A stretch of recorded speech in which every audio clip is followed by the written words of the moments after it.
What would a future Gotham look like if Batman didn't exist? Welcome to the Comicstorian Full Story channel, where you get old and new full stories from Comicstorian in one place to give you a better viewing experience. Today, you are getting the full story for all the Future State comics from 2021 that take place in Gotham and involve Batman or Bat family members.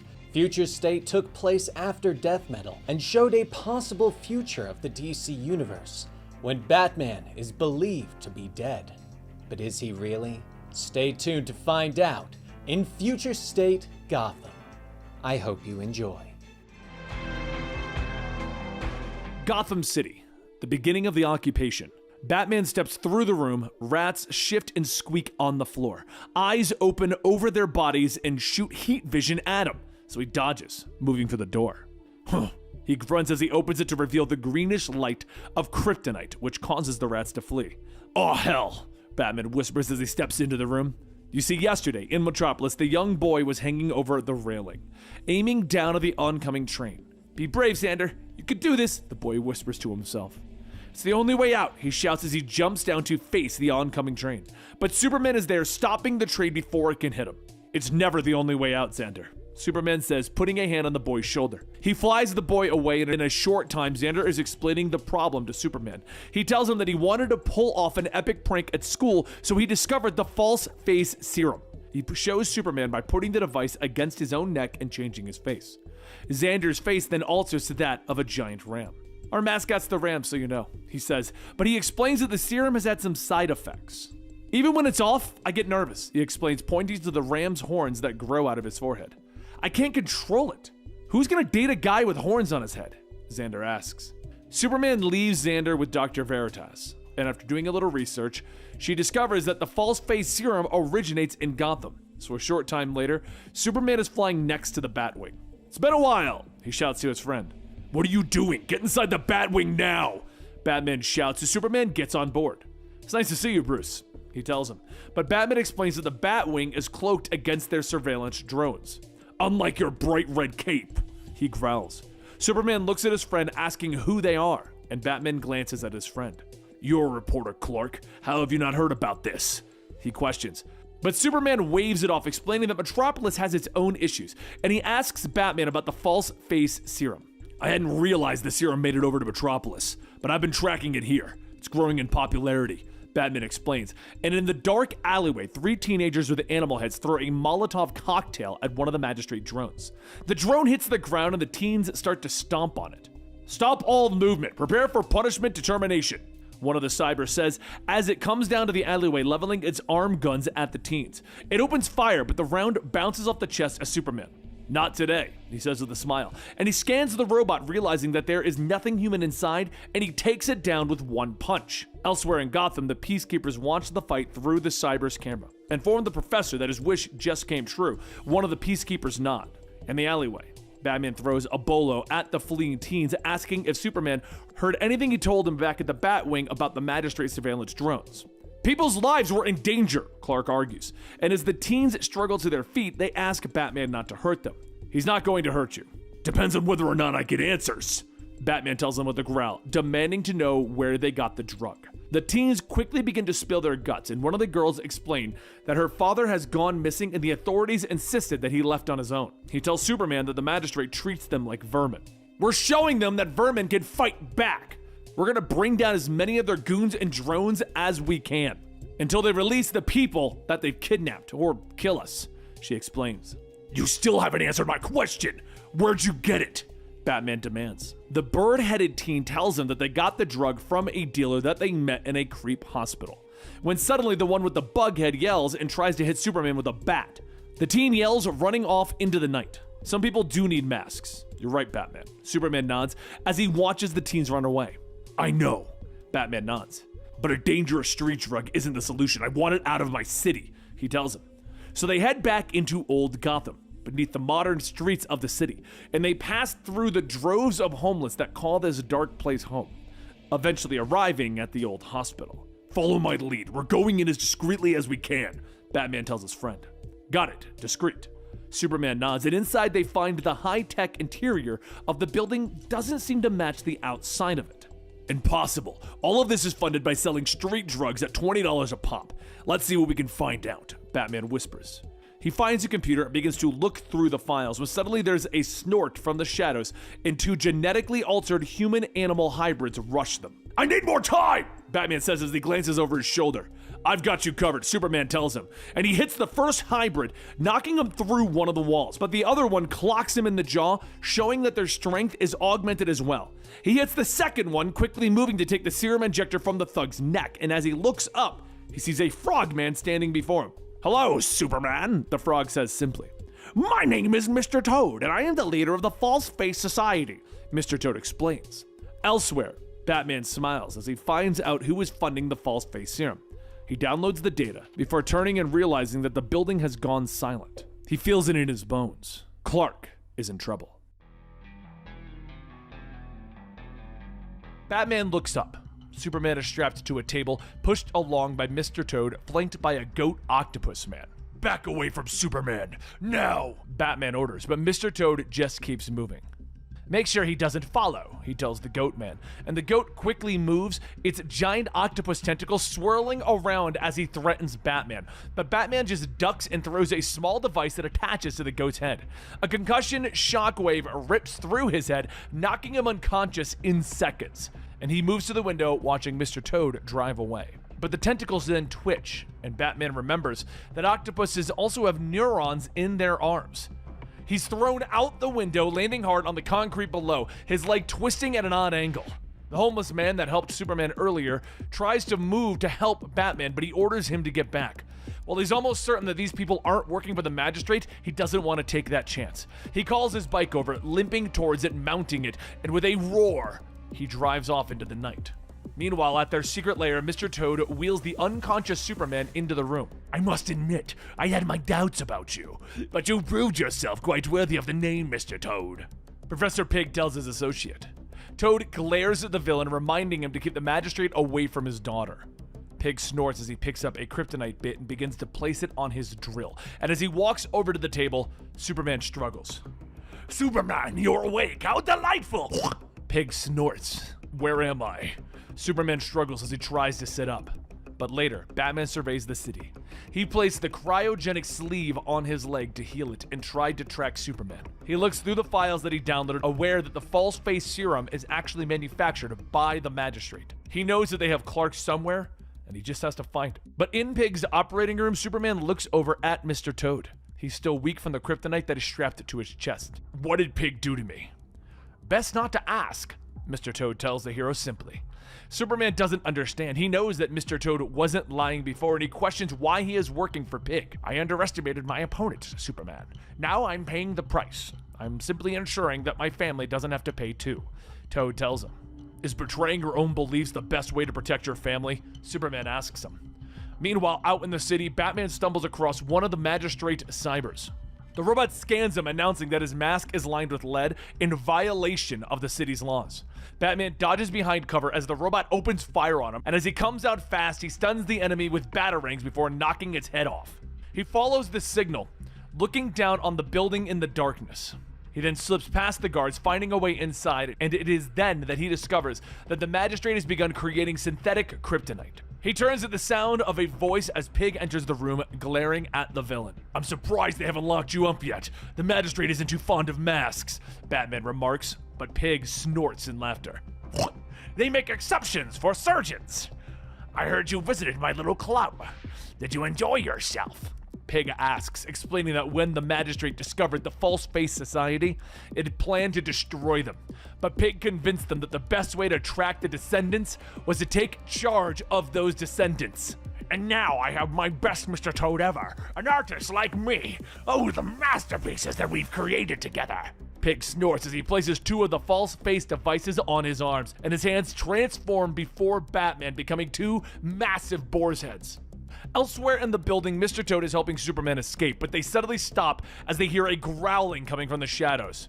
It's one of Mr. Pig's creations! Toad yells as a massive mutated version of Superman steps out of the darkness. Stay behind me, Superman orders, and the monster blasts Superman with heat vision from his 8 eyes. But the Man of Steel deflects it, knocking the monster through the wall. Bats! Superman shouts as he lands in the room. Soups. Batman nods. Superman knows that Batman is relieved to see him. He almost never calls him Supes. The two friends step back to back as Batman explains that Pig has given himself the strength of 10 wild boars.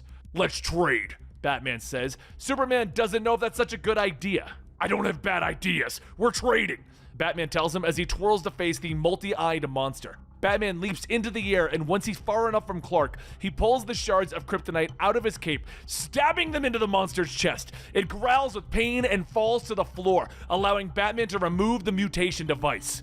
Superman doesn't have to do much. He moves fast, punching Pig in the face, knocking him to the ground. Superman's eyes burn with anger as he thinks about how Pig used him as a lab experiment. "This entire facility is dedicated to your awful experiments. Do me a favor, Mr. Toad. Pull the fire alarm." Superman unleashes his heat vision on the facility, burning it to the ground, and quickly, the two heroes manage to pull everyone to safety.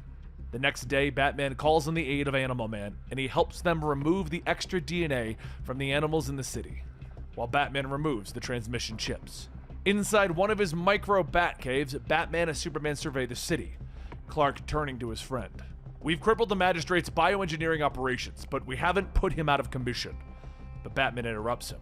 "There's no we. I'm doing this one alone," Batman tells him, and he explains that the Magistrate has already begun to grow synthetic kryptonite, that they knew Superman would come, that he is a liability.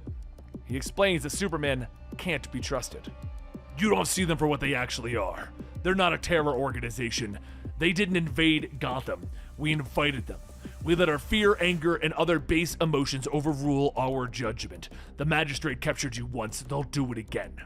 But next time, they'll be unstoppable," Batman tells him. But Superman begins to argue, and so Batman pulls out a device that has been armed with Superman's DNA and sends a blast of heat vision that Clark barely avoids, and he holds it up. "Gotham won't survive a militia armed with your DNA, Clark. There's no place for trust in Gotham," he tells him. But before Superman can continue to argue, Batman narrows his eyes. "Get out of my city," he growls. And finally, Superman begins to fly away. He believes Batman, trusts him with the city, whether you like it or not. In Metropolis, Mr. Toad returns home, hugging his daughter, when suddenly there's a rush of air and their mailbox rattles. They open it to reveal a letter from Superman. "If you need help, call me with this," the note reads, and they smile as they look at the signal device.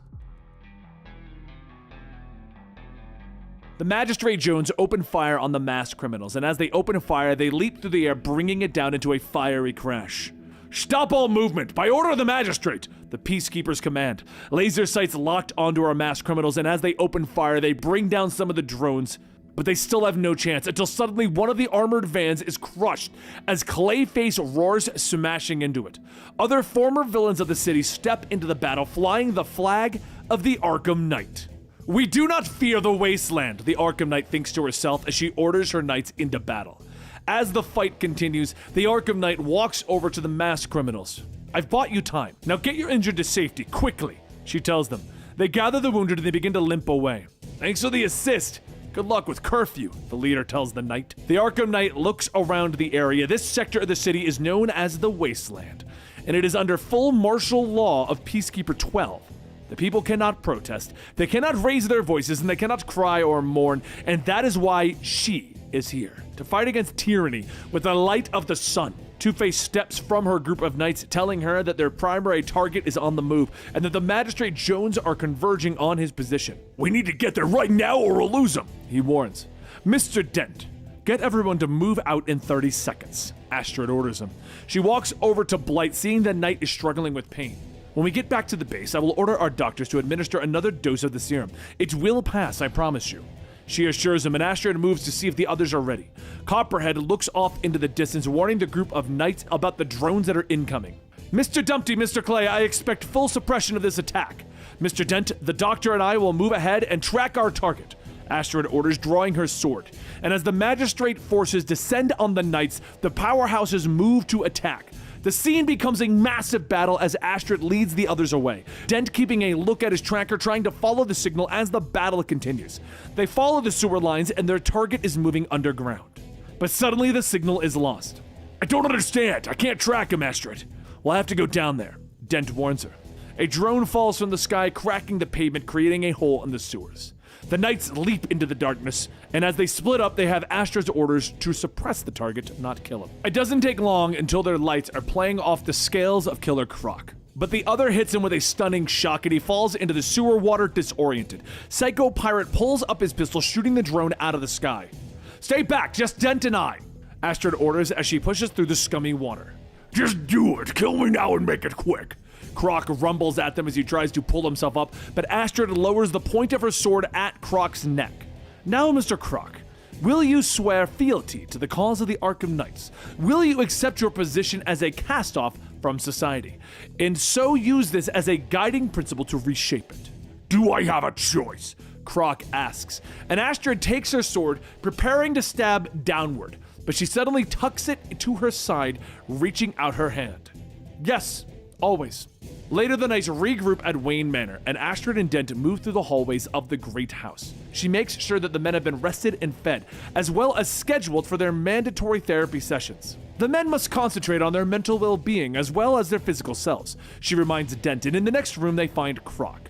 The villain floats in a tank, having been put into a coma to help speed up the healing of his wounds. "Have we locked our primary target?" Astrid asks as they come to another door, and Dent nods. "Yes.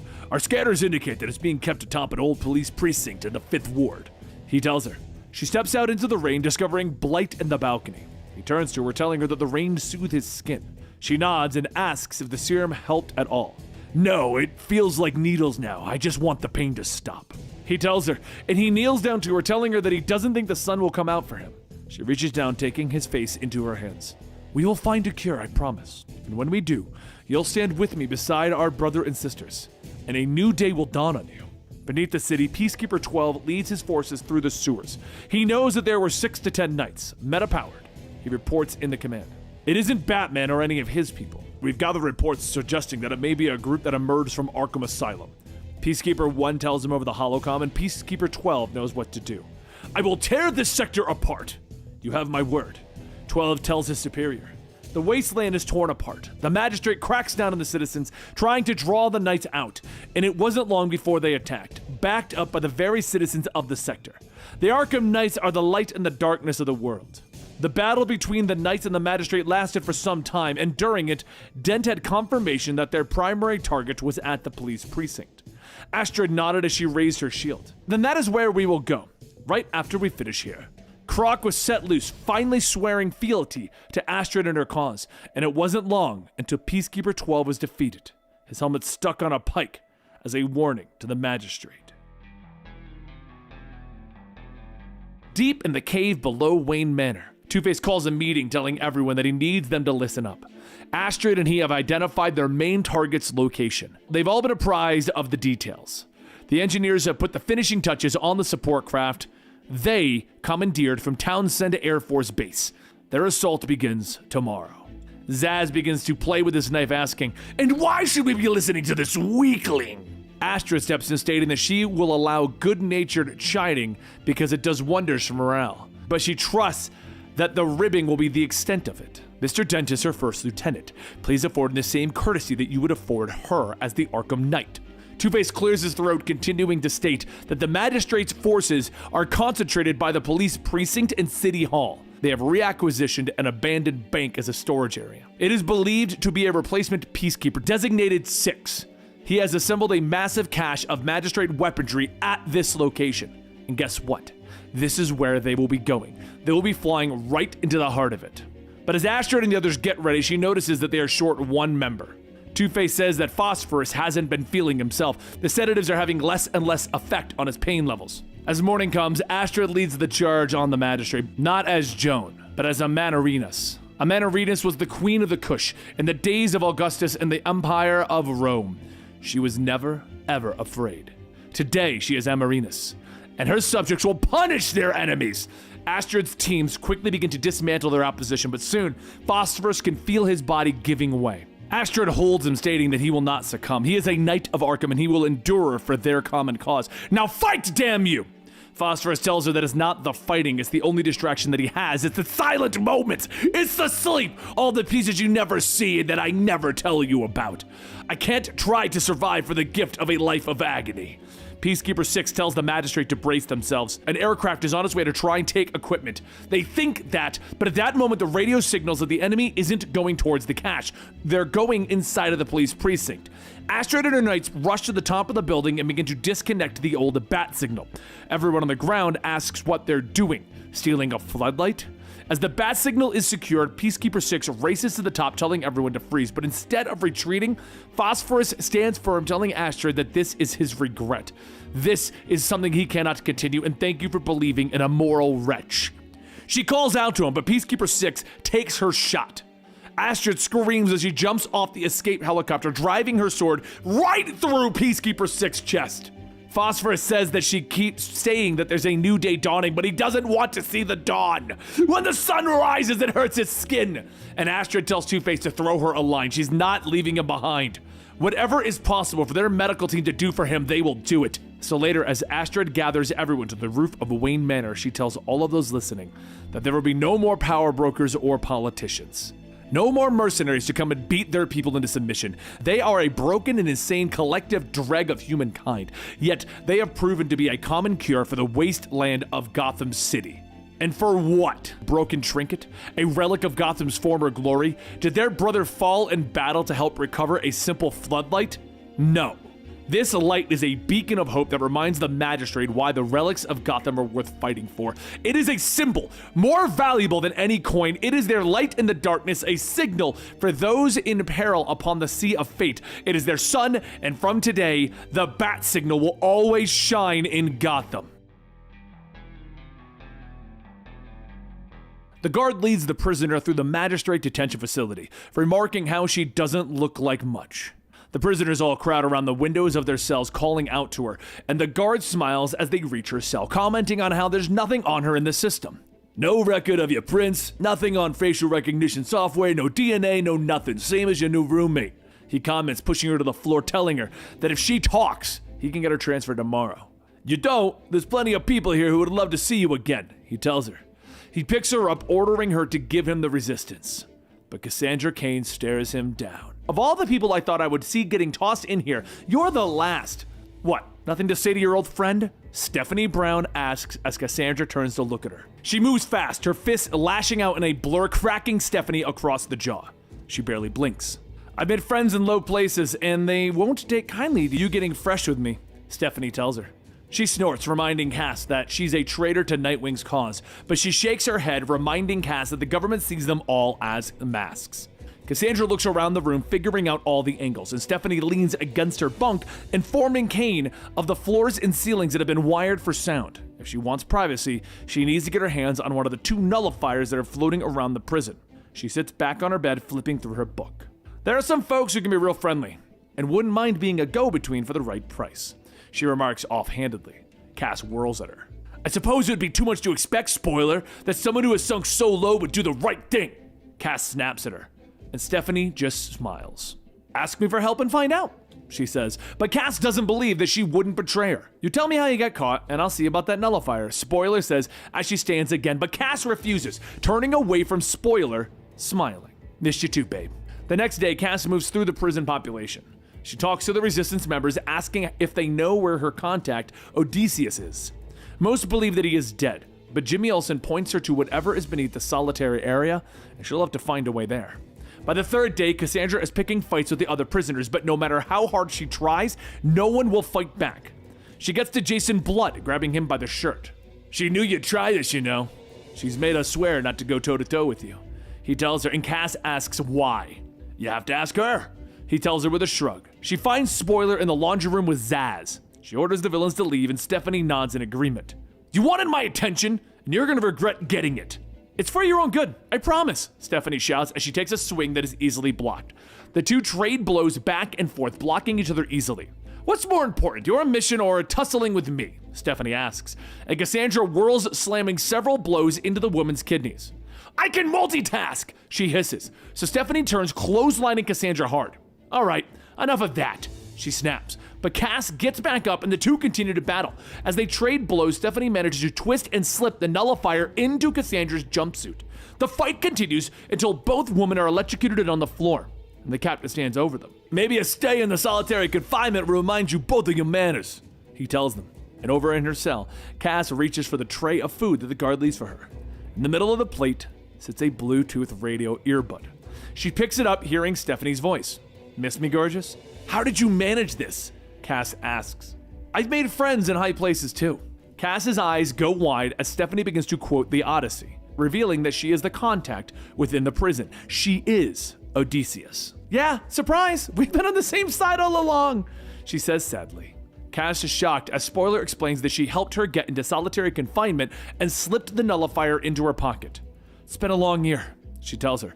Her eyes glisten with tears, and she explains that after Barbara went missing and Batman died, she went to Nightwing and asked to work with some of the villains to fight against the Magistrate, but Nightwing refused, telling her that it would undermine the resistance, but offered to let her get her hands dirty if she would do it on the other side. "All this time, all these lies," Cassandra whispers, and Stephanie nods, looking at her hands.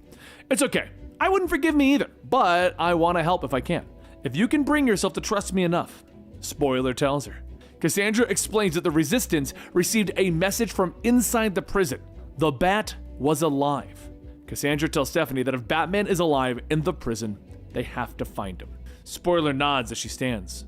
"Once a Batgirl, always a Batgirl," she says with determination, but meanwhile, a couple of cells below them, the lights flash red all around a woman, and strapped to a machine, Barbara Gordon's eyes glow. Cassandra makes her way through the halls, smiling as she hacks the security door with her subdermal implant.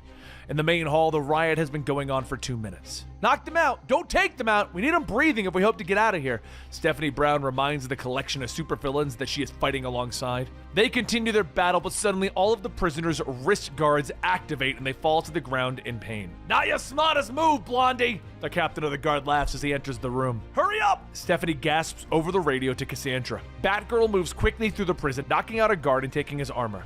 She rounds the corner to find another guard in front of a door. "Captain wants you in the mess," she tells him. "All right, coming," he nervously says as he runs off, and in the mess hall, Stephanie hisses to Cassandra that she's on her own right before the captain kicks her in the chin. But Cassandra comes over the radio. "Not yet, Batgirl," she tells her friend, and suddenly all the wrist locks fall off the prisoners. Stephanie smiles as she and the others stand up, no longer held down by this.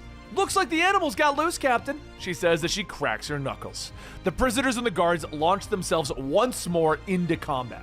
"Hope you're close to being clear, Cass. I don't know how much more we've got left," Stephanie shouts over the radio, and inside of the control room, Cass finds what she is looking for, moving off into the shadows. She hacks her way through another door, looking down at who she finds, shock filling her eyes. "It's you, Barbara.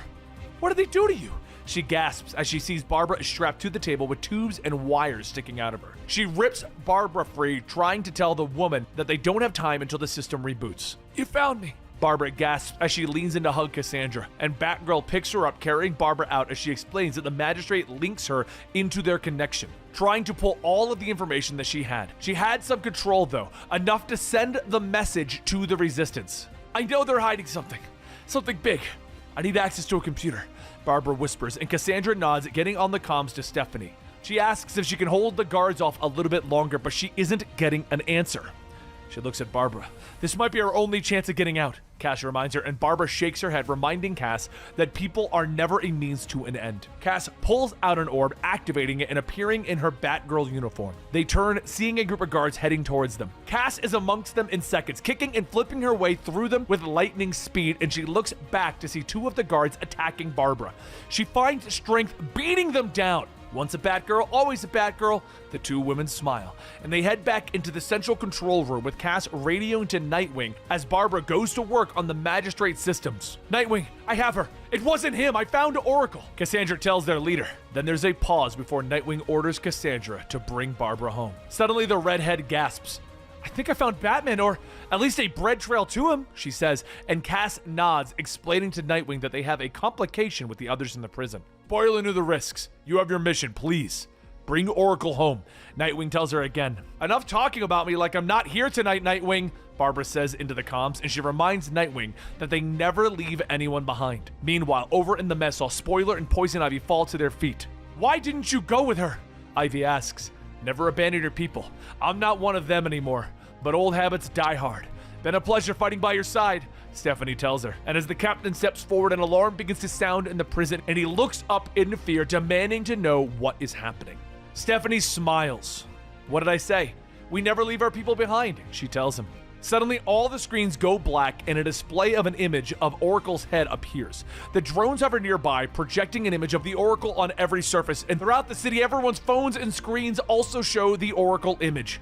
And she tells the people of Gotham, both the Magistrate and the civilians alike, that the masks have failed them. But she tells them that there is still hope.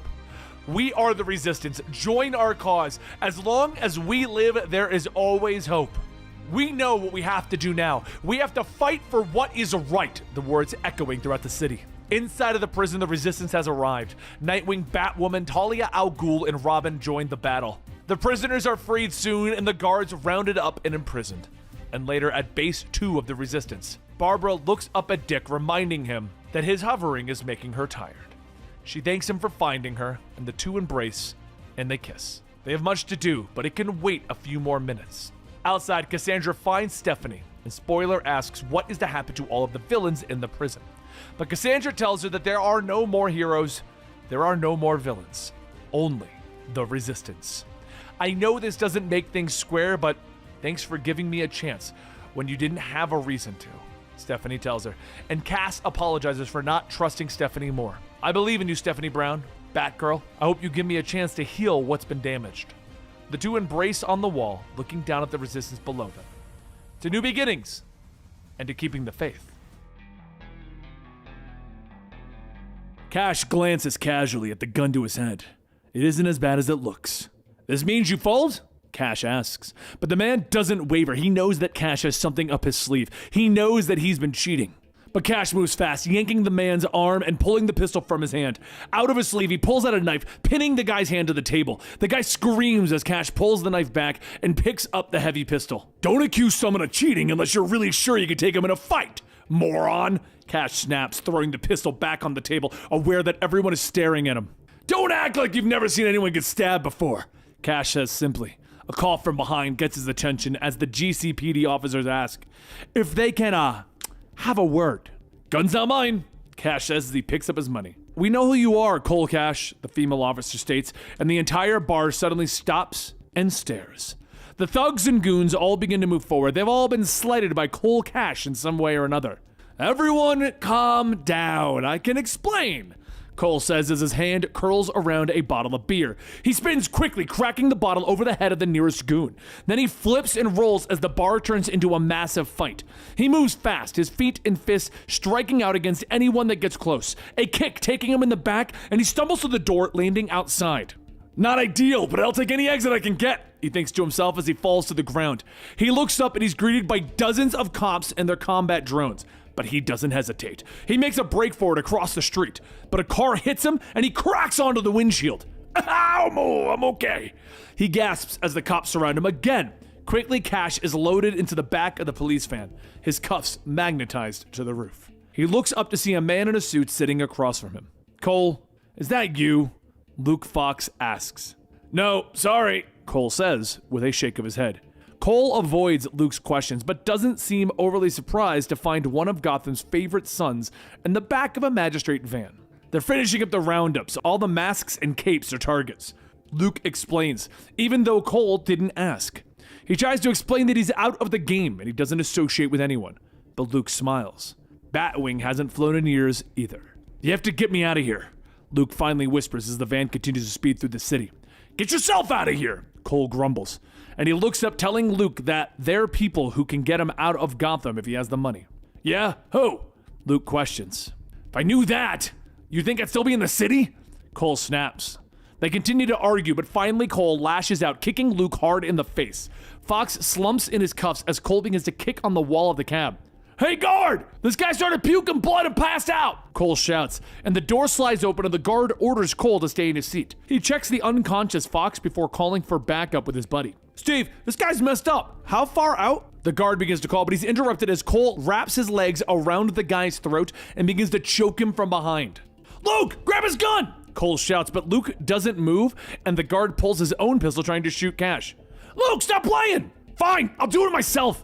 Cole yells as he kicks the guard's gun and the rounds chew through the front of the van. The van screeches through the traffic, slamming into the cars until it finally flips over. The driver struggles to the back of the van, pulling out his pistol, ordering Cole to get on his knees, and finally, Luke sits up, aiming a pistol at the guard. "Drop it." The guard does as he's told, and Luke begins to yell at Cole for his insane plan. "You made me use a gun! I hate guns!" Luke shouts. "You didn't use it, you pointed it at someone." Cole reminds him as he takes the pistol and shoots the guard in the leg. "That's using it," Cole explains. Fox tries to yell at him, but Cash quickly explains that the guard was going for his gun and now he'll get a month's paid leave. Cole grabs another pistol and the two exit the van. Luke tries to convince Cole to get him out of the city, finally offering him $50,000. Cole curses as he throws his cigarette aside. And a short time later, Cole unlocks his apartment and leads Luke inside. "Get comfy, because we're not going anywhere until I get two things," Cole tells him. He gets the first and he pulls one of his pistols out of a duffel bag. He pulls out a large rifle as well, aiming it at Luke's head.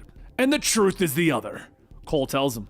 Luke holds up his hands, re-explaining that the Magistrate grabbed him because he used to be Batwing. He can't call his family because he doesn't want his father to know what he did.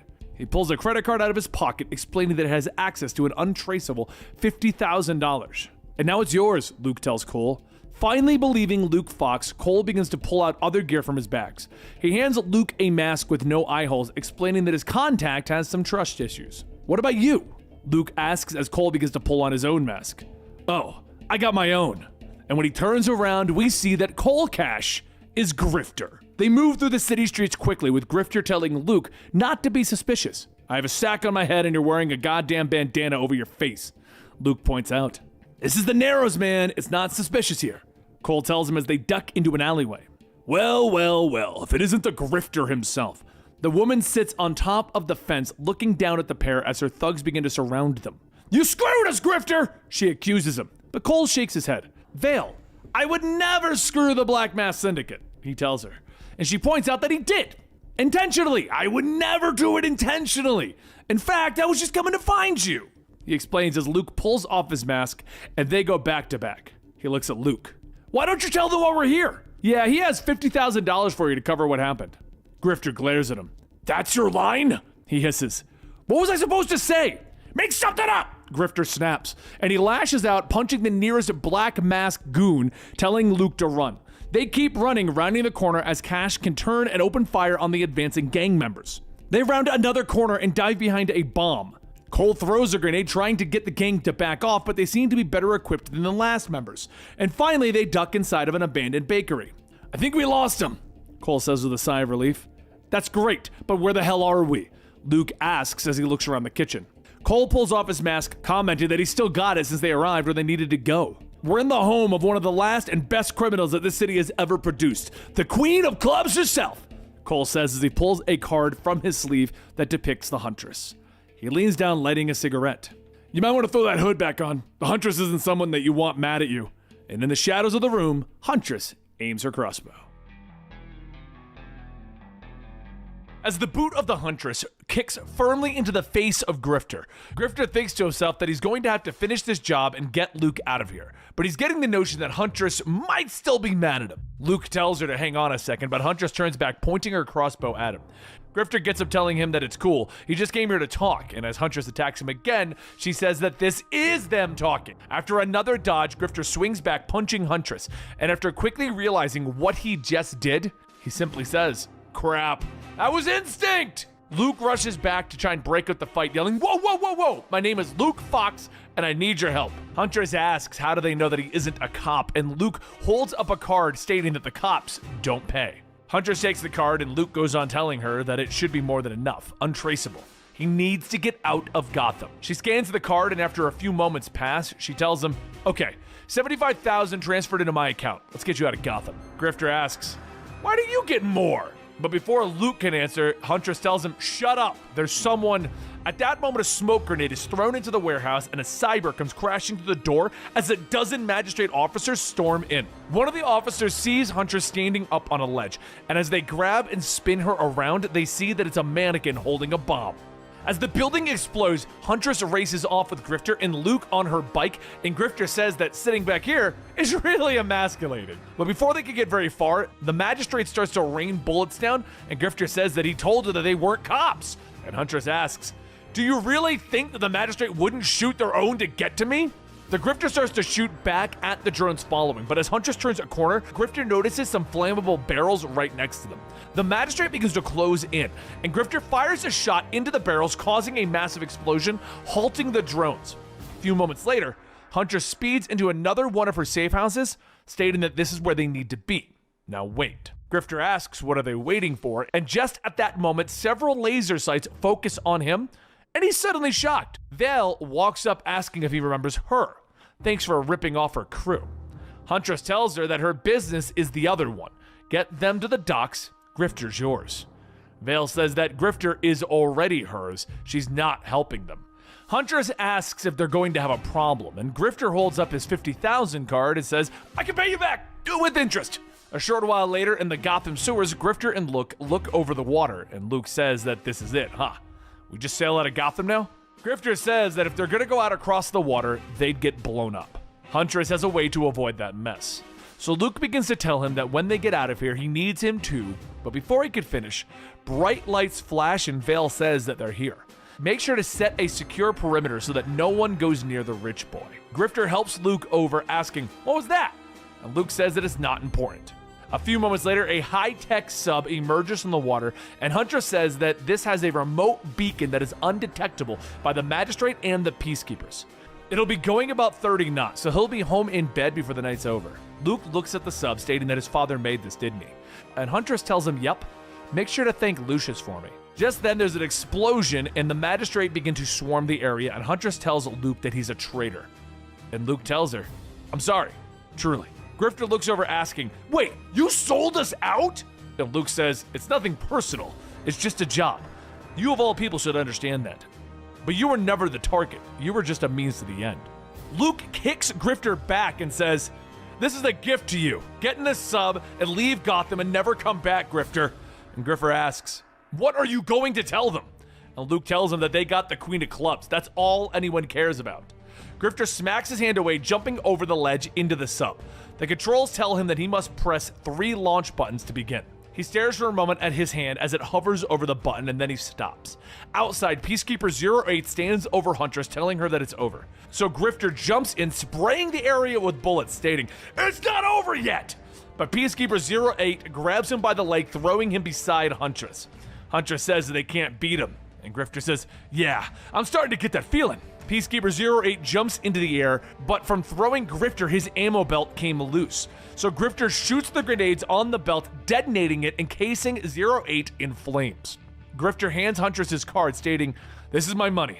And before you ask, yes, I gave Vale an empty one. Huntress then asks, why is he giving her this? And Grifter knocks her out and sets her in the sub, telling her that he's trying to be less of a, well, you know. Huntress mutters that he is stupid, but Grifter jumps out telling her, I'm gonna buy you some cover. Good luck, go help more people. 08 stands up from the fire, disfigured, stating, it's over, you lost. Grifter watches the sub leave, and Luke shouts that they're letting him go in exchange for her. What the hell were you thinking? You could have walked out of here free. This is how the debt is repaid? You're going to Blackgate for a long damn time, Grifter. And as Grifter listens to Luke shout, he sits back and smiles. Gotham glows in the distance as a shadow moves across the rooftop. Magistrate radio chatter warns that they have incoming, and in the alleyway, the man screams as he tries to protect his wife. But the Magistrate robotic soldiers aren't listening.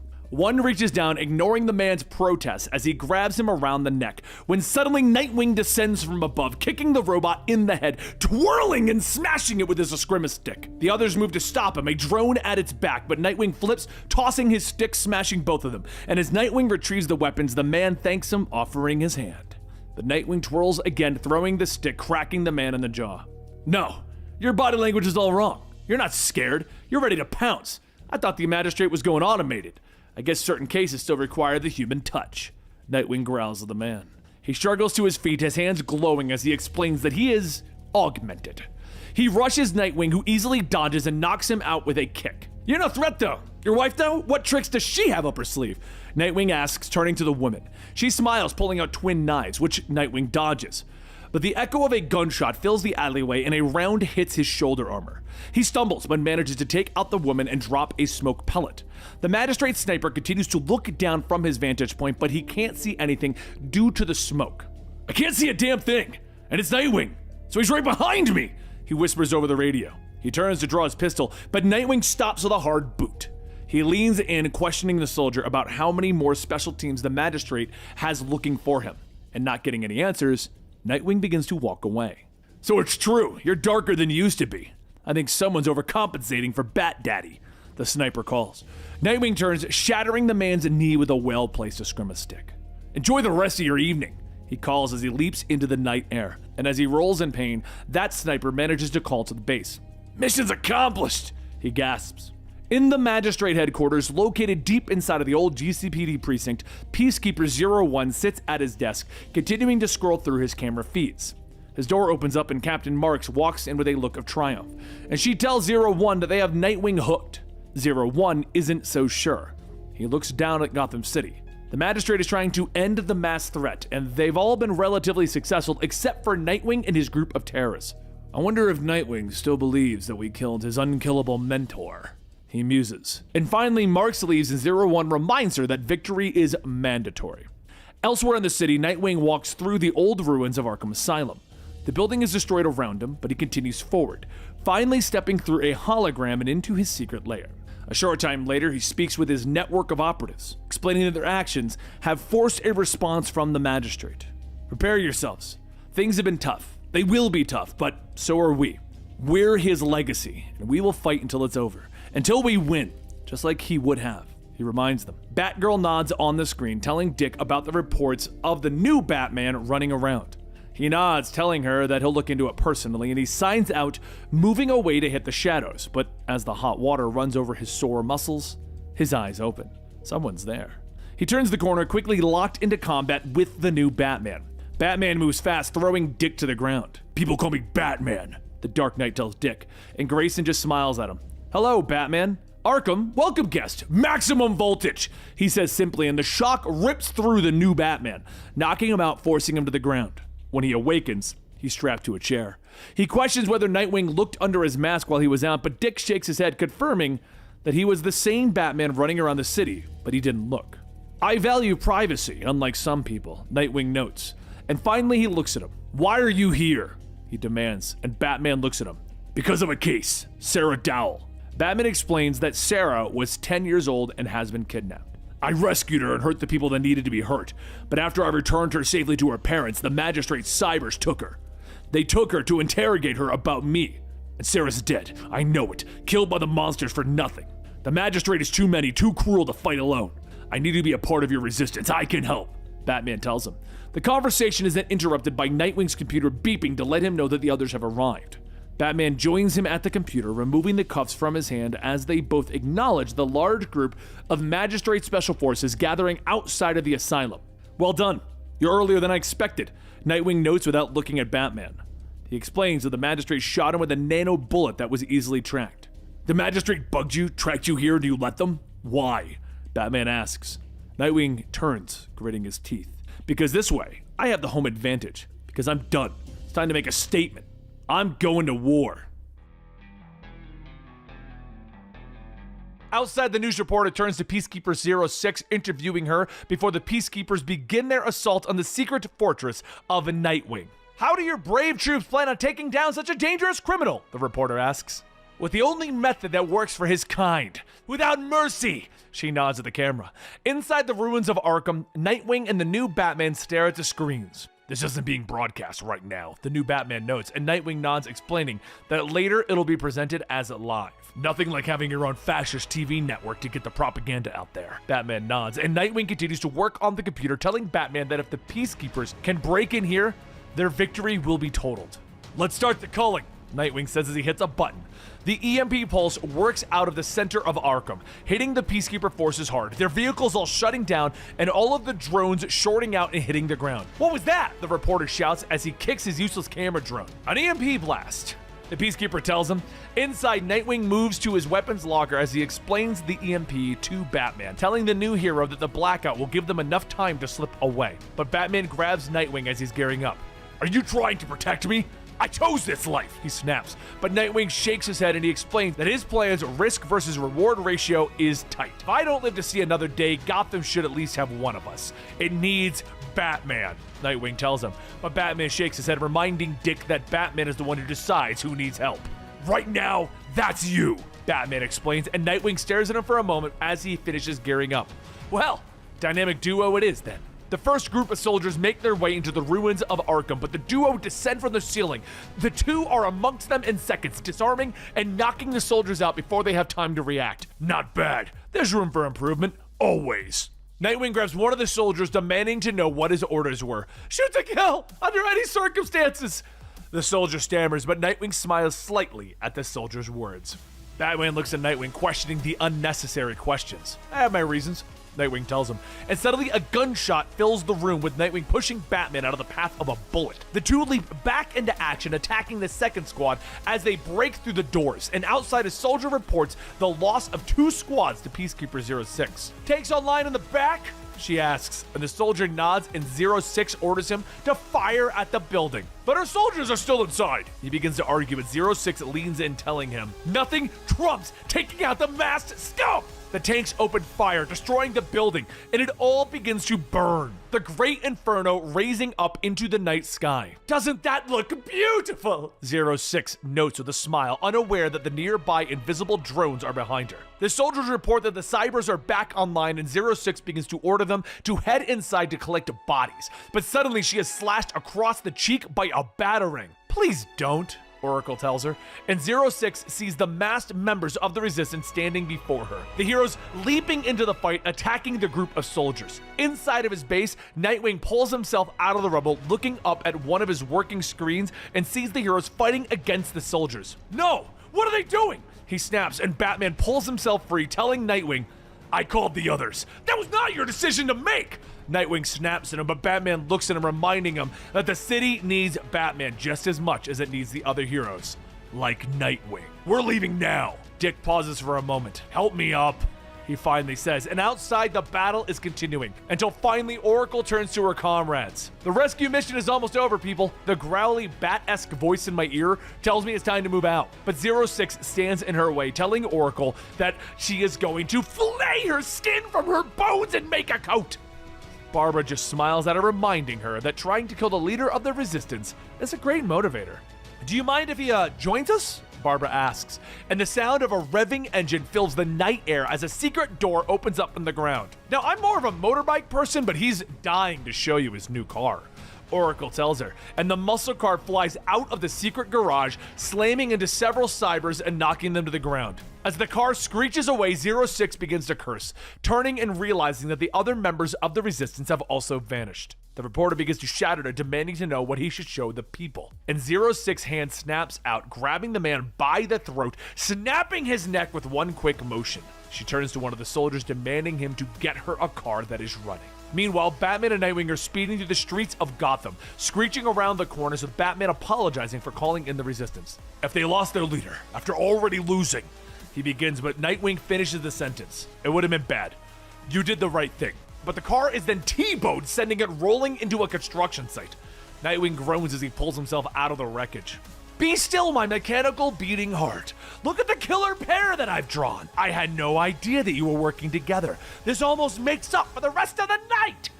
06 calls out as she heads down the hill into the construction site. As they prepare themselves, Nightwing offers Batman one last piece of advice. Watch her arms. They punch really hard. He shouts. 06 rushing them, she lashes out, denting the car with her robotic punches. But as Batman leaps away, she snags him by the foot, throwing him to the ground. She goes in to punch Batman in the face, but Nightwing throws his escrima stick, shocking her. Nightwing knows who she is. He knows that her identity was erased by the Peacekeepers. He knows that her parents were murdered in front of her by the Joker. I know what it's like to see your family destroyed, to lose the people that love you most. We're not the villains you want us to be, Elizabeth. You're all scum! Scum that needs to be cleansed from our lives! Just like we did with Batman. She shouts at him, rushing at him, but Nightwing connects with his electric escrima sticks. He dodges her blow, shocking her spine as he twirls through the air. 06 grunts in pain, but twirls and brings her elbow into Nightwing's face. But Batman is there, knocking her away, slamming her into a pile of debris, which falls, trapping her. She looks up at the heroes, weakened by the electrical attacks. Going to take my life now? Vengeance for your bat that I helped kill? Do it. I'll just be replaced tomorrow. The Magistrate will win! She gasps one last time, but Nightwing shakes his head. He's not going to take her life.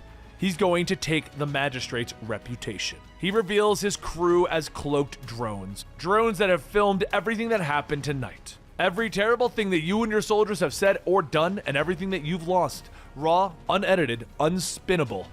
Failure, he tells her. And he and the new Batman turn to leave. I'll send you an invitation to the premiere, he calls out over his shoulder. The two heroes pull themselves out of the construction site, looking at the dawn that has begun to stream over the horizon. Look at that. Morning. Another day. Nightwing says as he throws an arm around his new partner. Outside of Gotham, Katana roars through the sky with her jetpack as lightning cracks through the sky behind her. Inside Gotham, Duke Thomas grits his teeth, jamming hard on the gas pedal as the Peacekeepers continue to shoot at the back of his muscle car as he roars down the bridge towards the Gotham City line. The passengers in his car scream in panic, but Duke tells them to trust him to get them out of Gotham and continue on. With a roar of his powerful engine, the muscle car shoots over the barriers that the Peacekeepers have put up, and Duke screeches to a stop outside of the city. Two of the Peacekeepers rush forward, their weapons at the ready. Stand down! Stand down, agents! We have no jurisdiction. Their commanding officer shouts, and the soldiers ignore those orders, continuing forward until Katana lands right in front of them.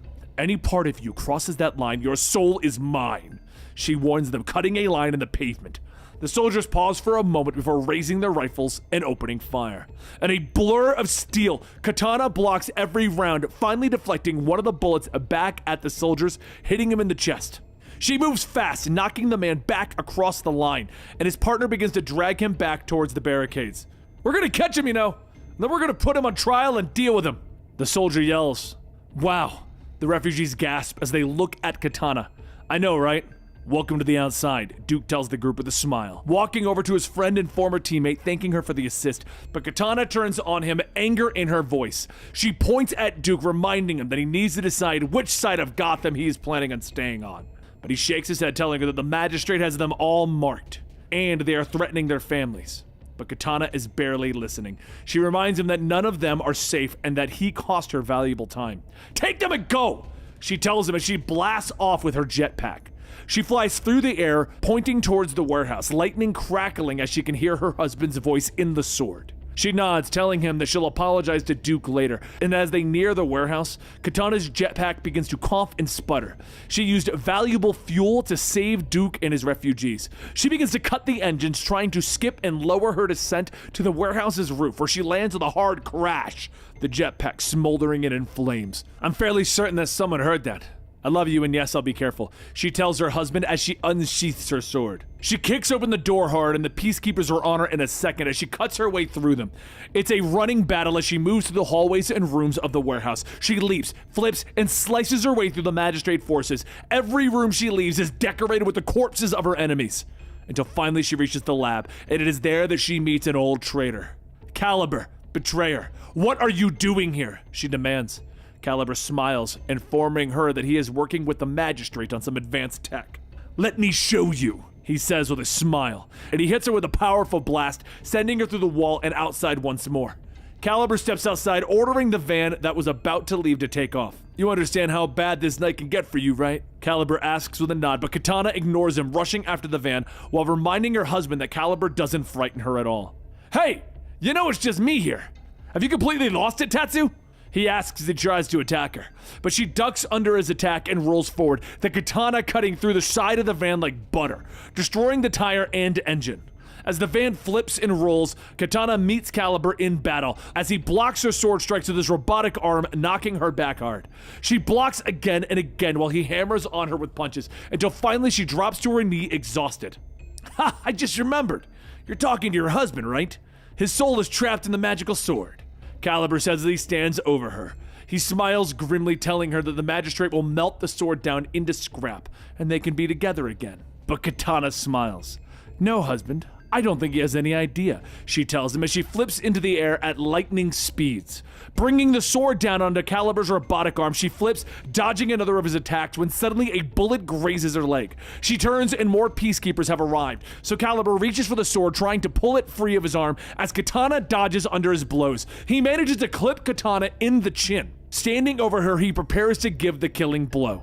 "Why's that lightning black?" one of the peacekeepers asks as they look up into the stormy sky.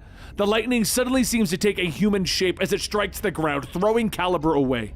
The Merc looks shocked as he realizes that his systems have begun to short out, and another lightning blast strikes one of the vans and Calibur orders his men to retreat. "It ain't over, Tatsu! I'll see you again!" Calibur shouts as they drive away, and Katana struggles to her feet, stunned with awe, as black lightning appears before her, his body entirely energy. Suddenly he's behind her and she swings her blade, but the lightning races through her body and she falls away.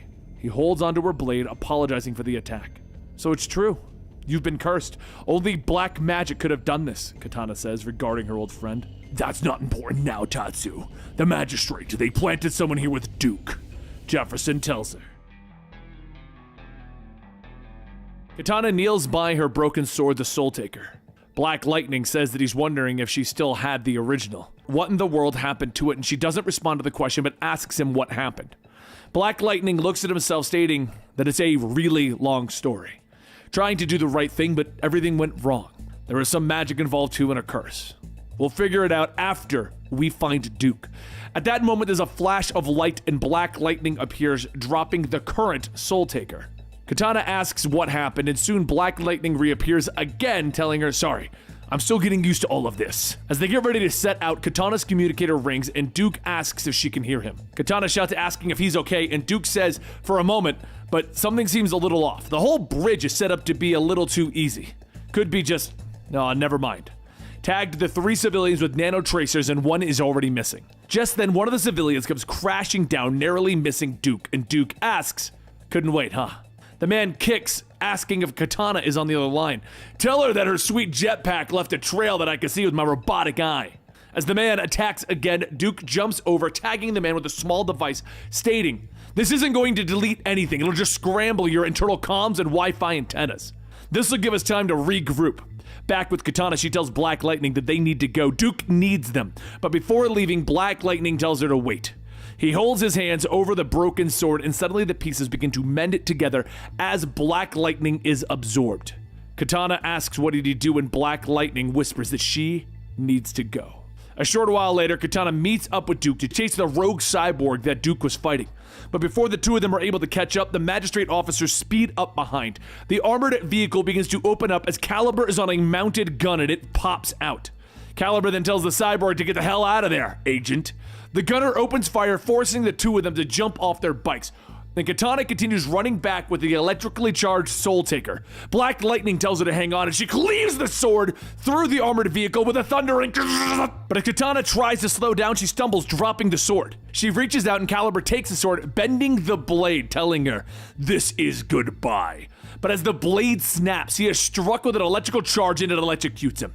With all of the lightning striking, Black Lightning re-emerges, holding the sword to Calibur's neck.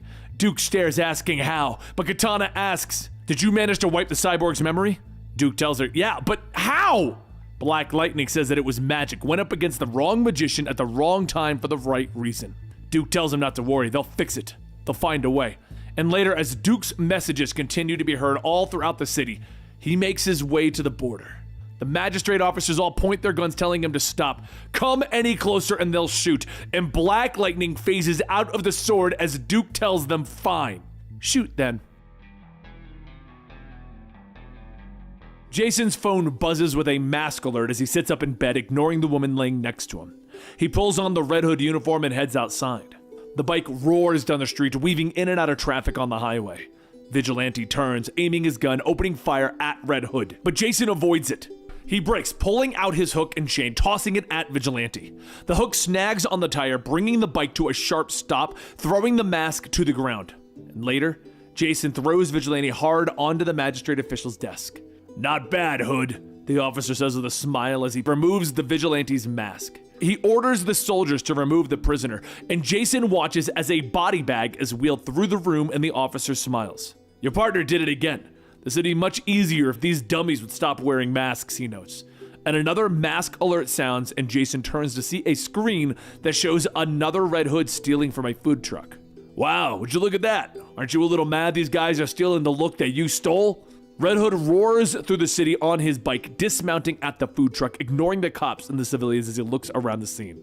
A short time later, Hood parks outside of a food bank, the line twisting around the block, but he ignores it and heads into the bar across the street. Inside, he ignores the patrons' comments and he sits at the bar. Removing his mask, he orders a double, but thugs aren't leaving. They come up behind Jason, ordering him to put back on his mask and leave. "We don't serve heroes in the Narrows," one of them hisses as his buddy pulls out a knife. They move to attack him, but a bar stool sails through the air, knocking the one with the knife out, and the two other are taken out in a blur of motion. "You didn't wake me when you left this morning, not even a kiss goodbye. You just wanted a head start," Ravager says with a smile, pulling off the mask, revealing her face. "You see, I used the bar stool instead of my swords," she says with a smile as she sits down with Red Hood, and she orders herself a beer. As she drinks, she wonders why he stayed in Gotham after Batman died. Why does he do what he does? And Jason finally stands up. "You see that line for the soup kitchen? It's long, too long. The people in the neighborhood know a shipment of food is coming," he tells her as he reaches for one of the thugs' phones. He explains that the soup kitchen and the bar were the only places that weren't vandalized. He knows the thugs work for the Red Hood that stole the food. Ravager smiles as she stands up. "Then let's play," she says, and Jason shakes his head. "I work alone," he says as he pulls back on his mask. He crosses the street, stepping into the soup kitchen. Everything looks normal inside, so he looks around as he pulls out the phone, hitting the last number called. He can hear the buzzing coming from the back room and he kicks open the door. The fake Red Hood curses as he drops the boxes that he was carrying, turning and running for the door. "They told me I'd be safe!" he shouts, and Jason chases him out into the alleyway. But as the fake Red Hood rounds a corner, he meets Ravager's sword. "Looks like dinner's on me tonight. Sushi?" she asks with a smile as she cleans off her blade. Jason leans down, removing the fake's helmet. The kid was a no one, just someone who was trying to help people, but looking inside, he finds that the helmet was lined with Mad Hatter tech. "This has been updated. It's new," he tells her, and he turns away, congratulating her on a good job as he heads back for his bike. "Where are you going?" she asks him. "To find the Mad Hatter and get some answers," Jason tells her, and she straddles the bike. "I know where the Mad Hatter's last hideout was." "Giddy up," she tells him. So a short time later, the pair are moving through the Wonderland Putt-Putt building, and they round the corner to discover the body of Mad Hatter, long dead.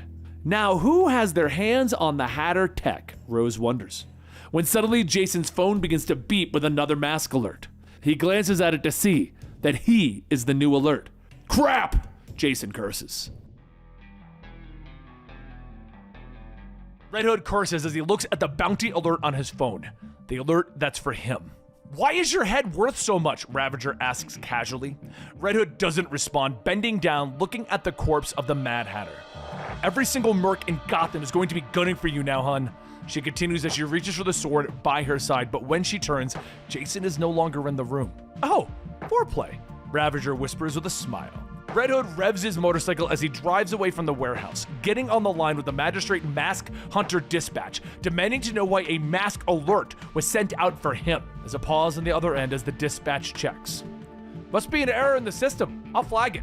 "Why don't you come in? The Magistrate will take care of you," the dispatch tells him. There's another pause and the dispatch tells him to go to the station that he's about to pass. "Wait, are you tracking my call?" Red Hood asks. The drones open fire, hitting the road around Red Hood, throwing his bike through the air. He lands in a roll and he keeps moving, rounds chewing up the concrete around him. He turns, throwing his chain, hooking two of them, and the drones smash together, exploding. Two more buzz in, opening fire, clipping Jason in the shoulder. He takes cover behind a car. The round rips into it, blowing it up. A short time later, Peacekeeper 03 investigates that crime scene. He finds the shattered remains of Red Hood's helmet. "Sweep the area for any masks in that damn helmet. The Magistrate wants to know who made it tonight." Though wounded, Jason manages to slip into the shadows, pulling himself up a fire escape, finally arriving at the rooftops. Inside, he uses a medkit from his belt, sealing up his wounds, and he sits, breathing heavy as he stares into the lights of Gotham. "I miss this view," he whispers to himself, knowing that he has no choice, and he pulls on the Red Hood helmet with the Hatter tech. "Come find me, Rose," he whispers before his mind is taken over. Red Hood moves through the city quickly, finally arriving at the nondescript building. He takes out the guards inside using an elevator to head below ground. "You're late, or are you right on time?" the White Rabbit calls out as Jason steps off the elevator. She walks across the room regarding Red Hood. "Curious? You're not who I was expecting," she says, before turning to her men, telling them all to pack up their tech. "We might be burnt," she explains, and Jason grits his teeth, trying to fight the tech so that he can hit the woman, but his fist stops inches from her face. The White Rabbit just smiles, explaining that Jervis wasted his tech, that he refused to work with the powers that be. "So I updated it, brought it into the future, and they gave me everything that I wanted," she tells him. "But I got bored and decided to help the community. You'd be surprised how many people would put on a mask even if it controls them," she whispers as she hugs Red Hood from behind. "Story of my life," Ravager says as she holds her sword to the back of White Rabbit's neck. "I see Jason as a type," she says with a smile. The rabbit demands to know how Ravager found them, and Rose explains that she has precog powers. "And I saw me and Red Hood here, which tells me that this is what he wanted. It's cute that he thinks it'll save him," she tells the woman. But the rabbit orders Jason to kill Rose, so he leaps at her, twirling his chain and his knife. Rose blocks the first blow, whirling, kicking him in the back. Jason turns, trying to attack again, but Rose dodges, slashing at his face, breaking the helmet. Jason smiles at her, one eye revealed. "Knew you'd find me." He smirks. "You're lucky I have a crush on you," she smiles back, and as the guards move in, Jason turns to the White Rabbit, demanding to know who she's working for and why they want the helmet. "Don't you get it?" she says, holding up the piece of the helmet. She tells Jason that they have the same boss. "The eyes in the sky don't want any of our plans discovered," she tells him, when suddenly an explosion takes out a wall and the Magistrate drones buzz into the room. They open fire immediately and Jason jumps behind a desk. "Rose, how do we escape this? What is the future showing you?" "That you should have kissed me before you left this morning," she shouts as she pulls one of the guards into the path of a bullet. But Jason rushes across the room, tackling Rose out of the exploded wall. He throws his chain, hooking it onto one of the drones, and swings away as the hideout is destroyed. But one of the drones followed him. Before Jason could attack, Rose pulls out her knife, pressing it to his neck. "My name is Mask Hunter Ravager, and I'm claiming the bounty on Jason Todd. But I'm bringing him in alive," she shouts. The drones stare at them for a moment before finally turning and flying away. Jason rubs his throat, turning to Rose. "Let's go to your dad's secret island. I could use some sun." And with that, they head off. Later, Jason is standing with the Peacekeepers during the cleanup. Peacekeeper 03 apologizes to Jason for a mix-up in the system. "All clear now. The Magistrate will even offer you hazard pay for your troubles," he explains. 03 turns, asking if Jason recovered any of the contraband that White Rabbit was using to control her Red Hood gang. But Jason turns and walks away. "Your drones did a number on the place. Nothing was left." He walks over to his recovered bike, and from the shadows of the alleyway nearby, a voice speaks to him. "Did you get it?" the person asks. Jason tells them that he did. He tells them that he also wants Ravager out of the city. "I'll see what I can do," the voice tells him. Jason nods, revving his bike. "I bet you will. The sun is out. You better get to bed," he calls as he drives away.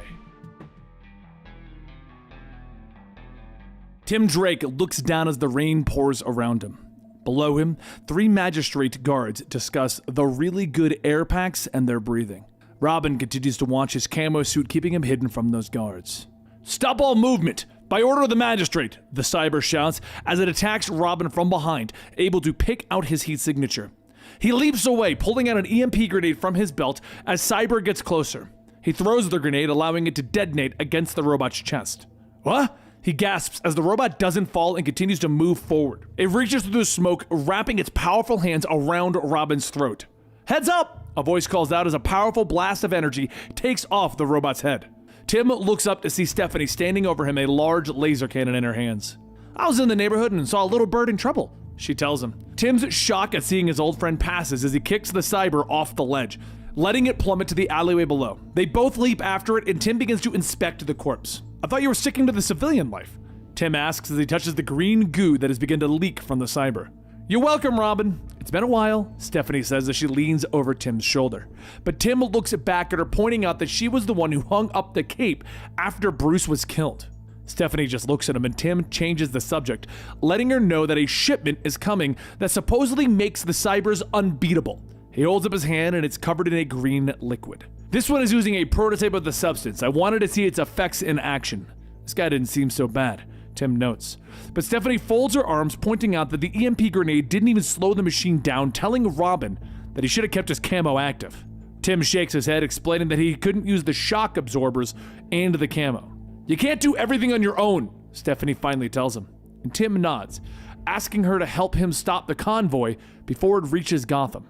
Sorry, Tim. I'm not interested in watching people that I love die, Stephanie tells him with a sad smile, and she pulls on her hood and turns, firing her grappling gun into the air and swinging away. Tim looks down at the sample of green liquid in his hands. If Stephanie won't help him, there's only one person who will. The next day, Tim walks into the Gotham Customs office. He interrupts the jerk that is harassing his friend, holding out a cup of coffee to her with a smile. Darcy stands up, signing a few words and walking away from the stunned, angry jerk. Outside, Darcy explains that she turns her ear module off so that she won't have to listen to people being ignorant. And they switch to sign language due to Tim being afraid of the magistrate eavesdropping. He holds up the sample, asking if she has any idea what it is. Darcy looks afraid as she explains that it's called the Lazarus Resin. She tells him that the liquid is siphoned from the Lazarus pit, and it's rumored to allow synthetics to regenerate. They're bringing the new, more potent batch in tonight. It's supposed to make cybers immortal. She finishes. They've moved now, sitting in Darcy's office, and Tim looks at her, signing that he is going to destroy the new shipment. He asks for her help, explaining that she can help guide him, show him where to go.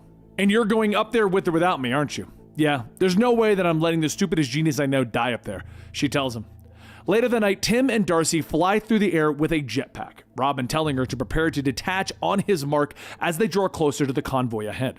Need a hand? Stephanie calls from the side of the convoy. She reaches out, taking Darcy's hand and helping her on board. Ah, you're a sight for sore eyes, Robin calls, as he reaches out for the ladder. Well, when have I not followed you on a suicide mission? Spoiler jokes. And they slip quietly inside of the convoy shipment, moving amongst the containers, but Darcy suddenly stops them. We have a problem. They're using a communication dampener, which is messing with my ear module, which means, she tells them, as suddenly they're surrounded by Magistrate soldiers. Find the resin! We'll be right behind you, Robin shouts as he and Spoiler leap in front of the soldiers. As Darcy runs forward, Robin and Spoiler continue to follow her, fighting the guards as they move.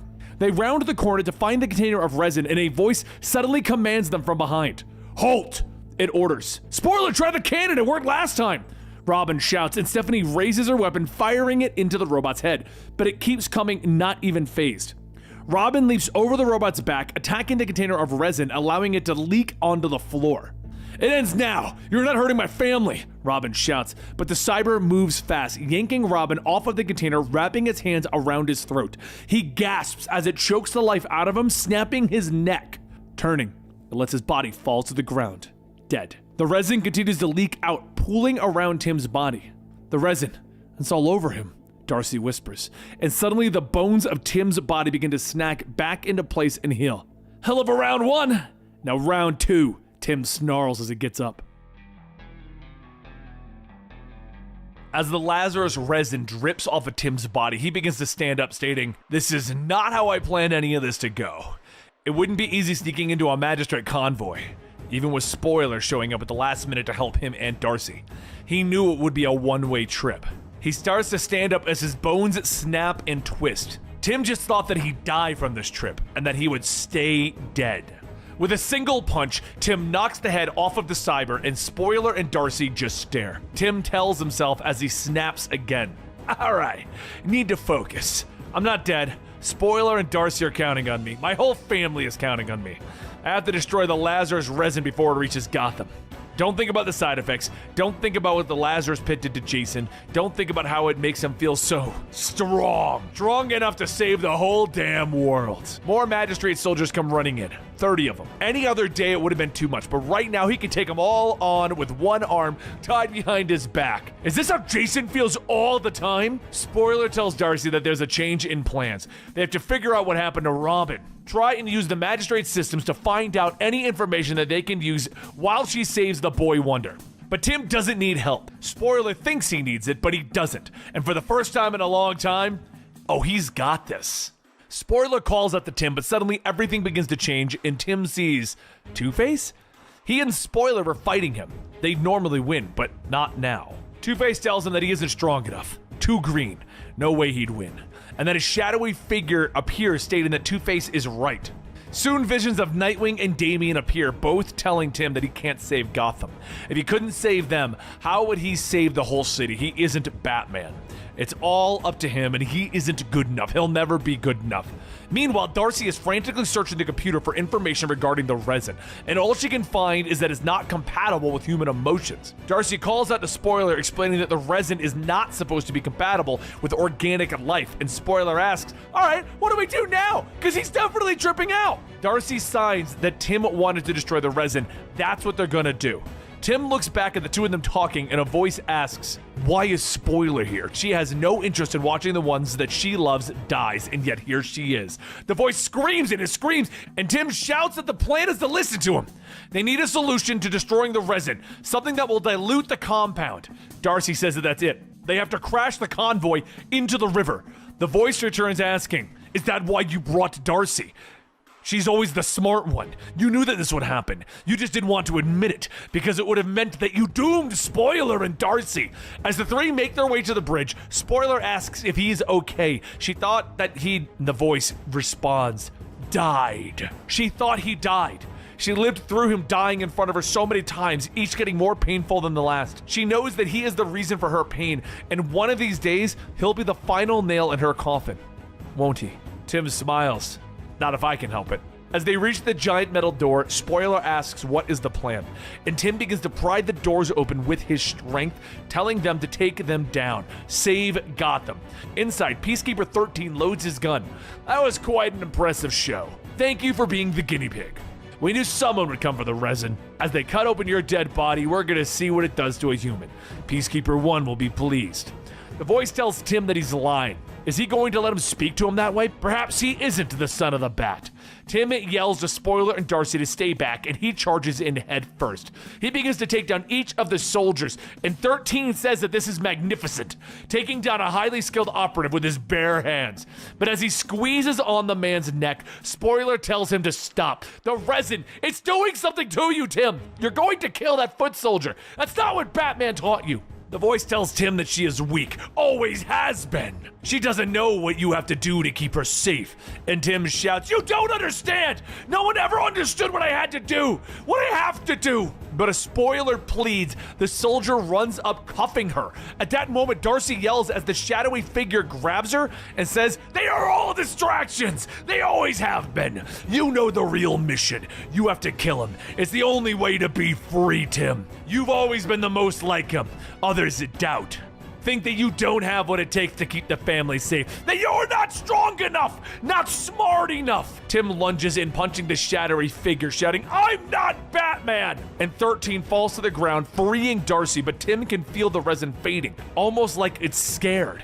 Serotonin, maybe? Darcy activates the controls to send the convoy down, and she can see that Spoiler was taken away. Good.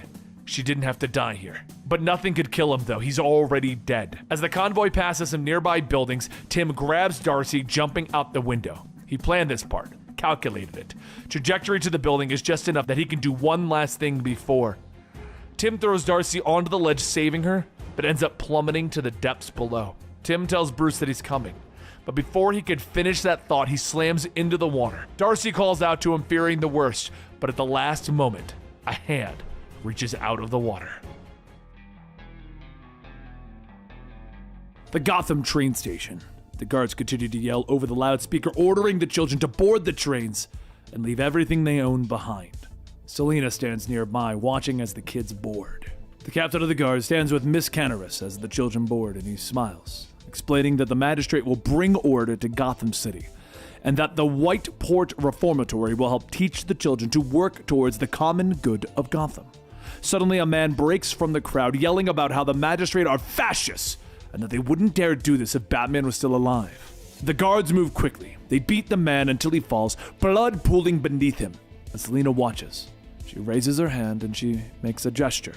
The crowd around her mirrors the gesture, and they begin to chant. Here, many have lived and lost. In the cold nights and the long days, we follow none, but we will always have each other. And there will always be strays, the children chant.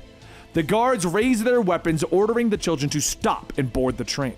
And Mrs. Canaris asks the captain if they should board the train, since she needs to include a section on the facilities to her report to Peacekeeper 01. In a short time, the train pulls away from Gotham Station, revealing graffiti that reads, "The Batman lives." Meanwhile, in the snowy hills that surround the train station, Selina preps her suit and bike, while her tech rattles off specs to her. She nods, setting her watch, and marking the timers to the Pullman Bridge. Her other support, Cheshire, moves forward to remind Selina that she'll be on her own on the train, against all of the guards. But Selina reminds them that she has some help on the inside and ignores the other arguments and tells her support to stick to the plan. She revs the engine on her motorcycle and rides into the snowy night. On board the train, Billy whispers to his friend, Skidmark, asking if the young man managed to steal the keycard from the card. "Hand it over. We got about 15 minutes before I'm going to need you to create some sort of distraction," Billy tells his friend. Meanwhile, over at Pullman Bridge, Selina revs the motor, launching herself into the air just as the speeding train passes beneath them. The motorcycle careens into the night air as Selina jumps clear, landing with a magnetic jolt onto the top of the train. Inside of his van, her techie breathes a sigh of relief that the suit did its job. "We got about 12 minutes to get inside before the magnets power down. Otherwise, you're gonna get thrown off," he reminds Selina over the radio. "Gee, thanks, Leo. Regular ray of sunshine you are." Selina gasps as she pulls herself along the roof of the train car, hoping the kids keep her schedule. Inside of the car, Skidmark suddenly shouts to the guard, telling him that he has to pee. The guard waves his weapon, ordering the kid to sit down, and meanwhile, Billy stands up, swiping the card to open the car door. "Okay, Selina, please be there when the door opens," he whispers as the guard turns and begins to shout at him. The guard raises his weapon as the door opens, but a whip flies through the opening, wrapping around his hands. The guard is then yanked off of his feet and pulled through the door to see Selina's smiling face. "Hi, bye!" she waves as the guard goes tumbling into the night. She slips into the car, gathering the others around her. In the control car, the guards note that one of the train cars has been opened. The guard looks down, ordering some extra guards to be sent to car 12 to check it out. When Miss Canaris questions why they have extra personnel in car 12, he explains that 12 and 4 are where they keep the high-risk prisoners. "Would you mind if I had a closer look at the car for my report?" she asks. He pauses for a minute before motioning her through the door, asking that she follow all instructions from the guards. "They're there for your safety," he reminds her. As she moves into car 4, Miss Canaris finds 6 guards sitting and guarding a single bearded man in a high-security cage. Meanwhile, Selina stands before Billy, telling him that she will move through the cars and send the prisoners back to him as she goes. "How are you going to get us off the train without being noticed?" he asks her, but Selina smiles. "We don't need to get off the train at all. Not if we steal it," she tells him. She moves quickly through car 12, flipping and beating her way through the guards easily. She pulls a keycard off of one of them and opens up a special cell and gasps when she sees the prisoner within. "Blip blop," he says simply to her. "Yeah, you're the one that only speaks in sounds, right? Onomatopoeia?" she asks, leaning against the door. She offers to let him out as long as he helps her fight her way through the train. "Then you walk free. No questions asked. We got a deal?" she asks him. The villain holds a thumbs up and Selina releases him, taking the time to pull gear off of one of the thugs and make a makeshift mask, using one of the guards' blood to draw a swirl on it. "You ready?" Selina asks as the guards begin to enter the car. "Whip crash!" Onomatopoeia says as Selina leaps into the guards. Inside of car 4, Miss Canaris asks the guards what the issue is, but he smiles, telling her not to worry about it and that the captain will take care of things. "I'm staying by your side to ensure safety," he tells her. "Oh, how unfortunate for you," she says as she pulls free a knife, stabbing the man in the throat. He gurgles, falling to the ground. Turning back to the prisoner, Miss Canaris removes her wig. "Can you hear me? It's Talia. Bruce," she asks. And inside of the cage, Bruce looks up. Catwoman gets over the comms asking if Cheshire has arrived at her location yet. There's a long pause as no one answers. Then Cheshire comes over with a grunt. "Ugh, give me a second. Little busy," she hisses as she wraps around a guard's neck. She kicks out, knocking another guard before finishing off the first one. As she breathes heavily, she gets back on the radio. "I'm here," she puffs. She tells Selina that the place is crawling with guards and she's trying to keep their big surprise a secret. She moves through the facility, placing the last of her charges. Back at their base, Leo reminds Selina that once the charges go off, she'll have about 30 minutes before the Magistrate can reroute power back to the rail. She'll be in the longest tunnel inside of Gotham, so she'll have no eyes on her. There's no response, and Leo keeps calling her name. "I'm here," she finally gasps, leaning up against the wall. unconscious guards all around her, blood dripping from several wounds in her body. "Just taking a breather before I head out the front coaches," she tells him. 18 seconds later, the charges go off and the train loses power. The guards are all confused in the front of the train, while the children continue to work their way to the back. But at the center, Selina has slumped over on her side. Her breathing is shallow as she begins to slip into the darkness. She stands over the casket of Bruce Wayne, looking down at the man that she loved. She begins to cry. She doesn't know if she can do this. She doesn't have the people. "I'm no hero," she whispers, but a voice calls out to her and she looks over her shoulder. Batman is standing there, a looming figure in the dark. "Bruce Wayne is dead. I'm all that's left," Batman growls, reaching out for her, telling her that she needs to wake up, that there is nothing in the dark but Batman. "Now stand up!" He snarls at her, opening his mouth again. "Slap!" he says. Selina opens her eyes. "Slap!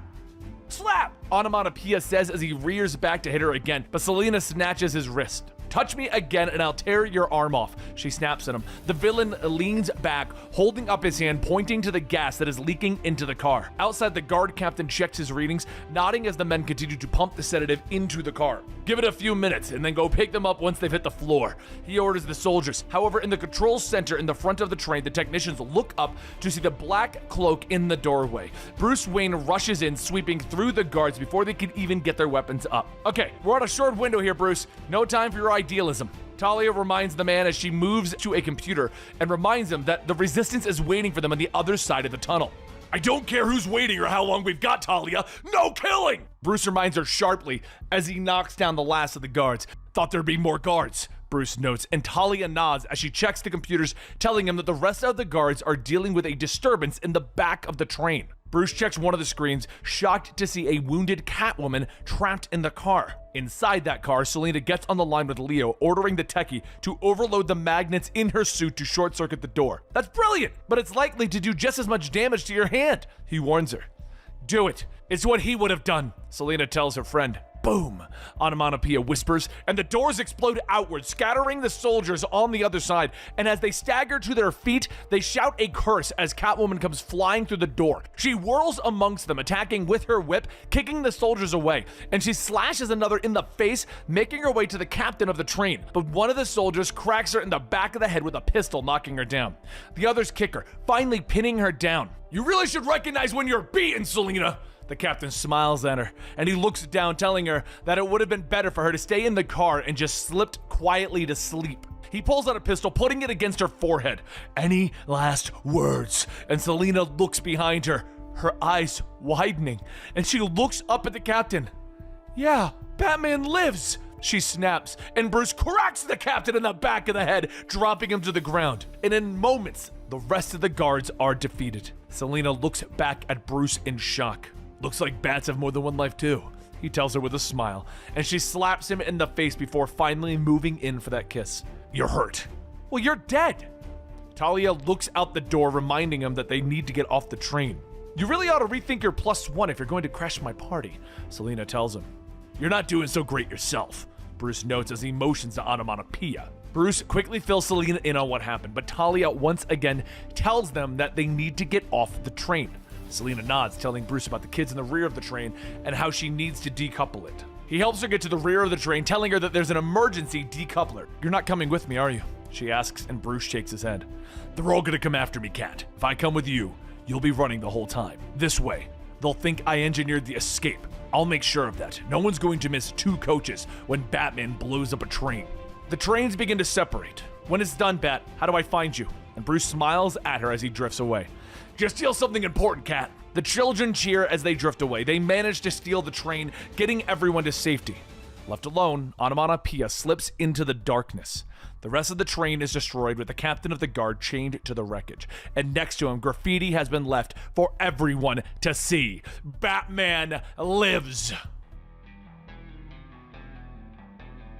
A man runs down the dark alley, a mask covering his face. Masks have become illegal in Gotham, and Gotham has become a police state under the control of the Magistrate. Their orders are to shoot anyone with a mask on sight. The man stops, looking back at the entrance to the alleyway before pulling out twin knives. but he looks up just as the Batman descends upon him. The man tries to fight back, lashing out with those knives, but Batman dodges, taking him down with a few well-placed punches and kicks. "Hands where I could see them!" the GCPD patrol shouts out, their lights forcing the shadows back. Batman reaches down, ripping the man's mask from his face, saving his life, even if it isn't worth it. The cops begin to read Batman his rights, but he turns and shoots his grappling gun into the air and launches away. The cops stare for a moment before realizing the guy in the ground has a warrant and is known as the East Side Rapist.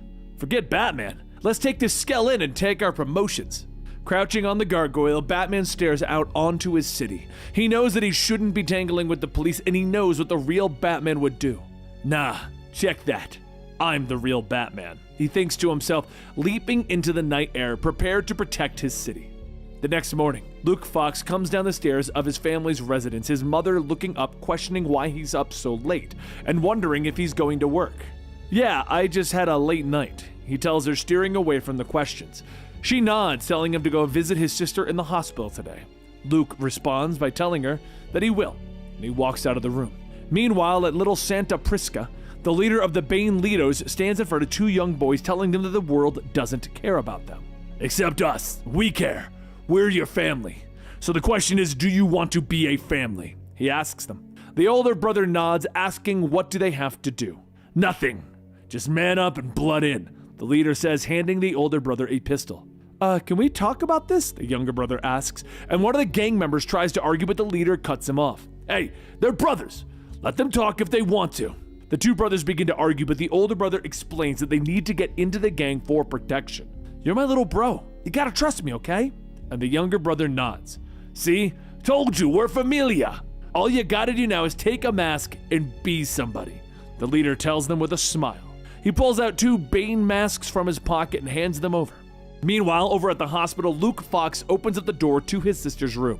"What the hell?" he demands in shock as he sees his brother sitting next to her. "What are you doing?" "Visiting our sister," his brother says, looking up. Luke tries to tell his brother to leave, but Tim refuses. He reminds his brother that he was sent away, which is why he hasn't been around. "You got out of the military academy years ago. You could have come home, but that wouldn't have meant owning up." Tim Fox does not own up. Luke snaps at his brother, and Tim reminds his brother that he goes by Jace now, but Luke isn't listening. "You're still the Fox family screw-up.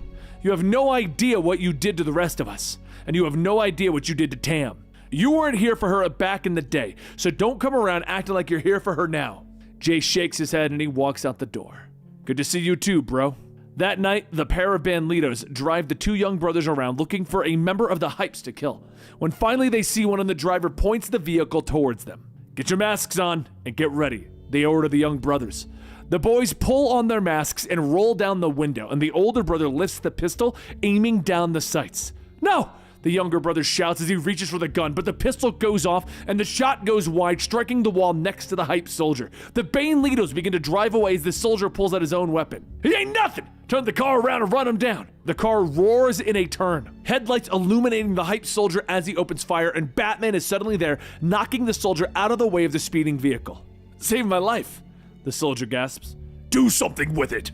Batman growls at him. The Banelitos are shocked to have seen Batman, and they look over their shoulders as they drive away, trying to see if Batman is following them, and with a thud of metal, Batman lands on the hood of their car. The Banelitos fire through the windshield, but Batman is gone again, and the gang members scream as they're suddenly plowing into a passing garbage truck.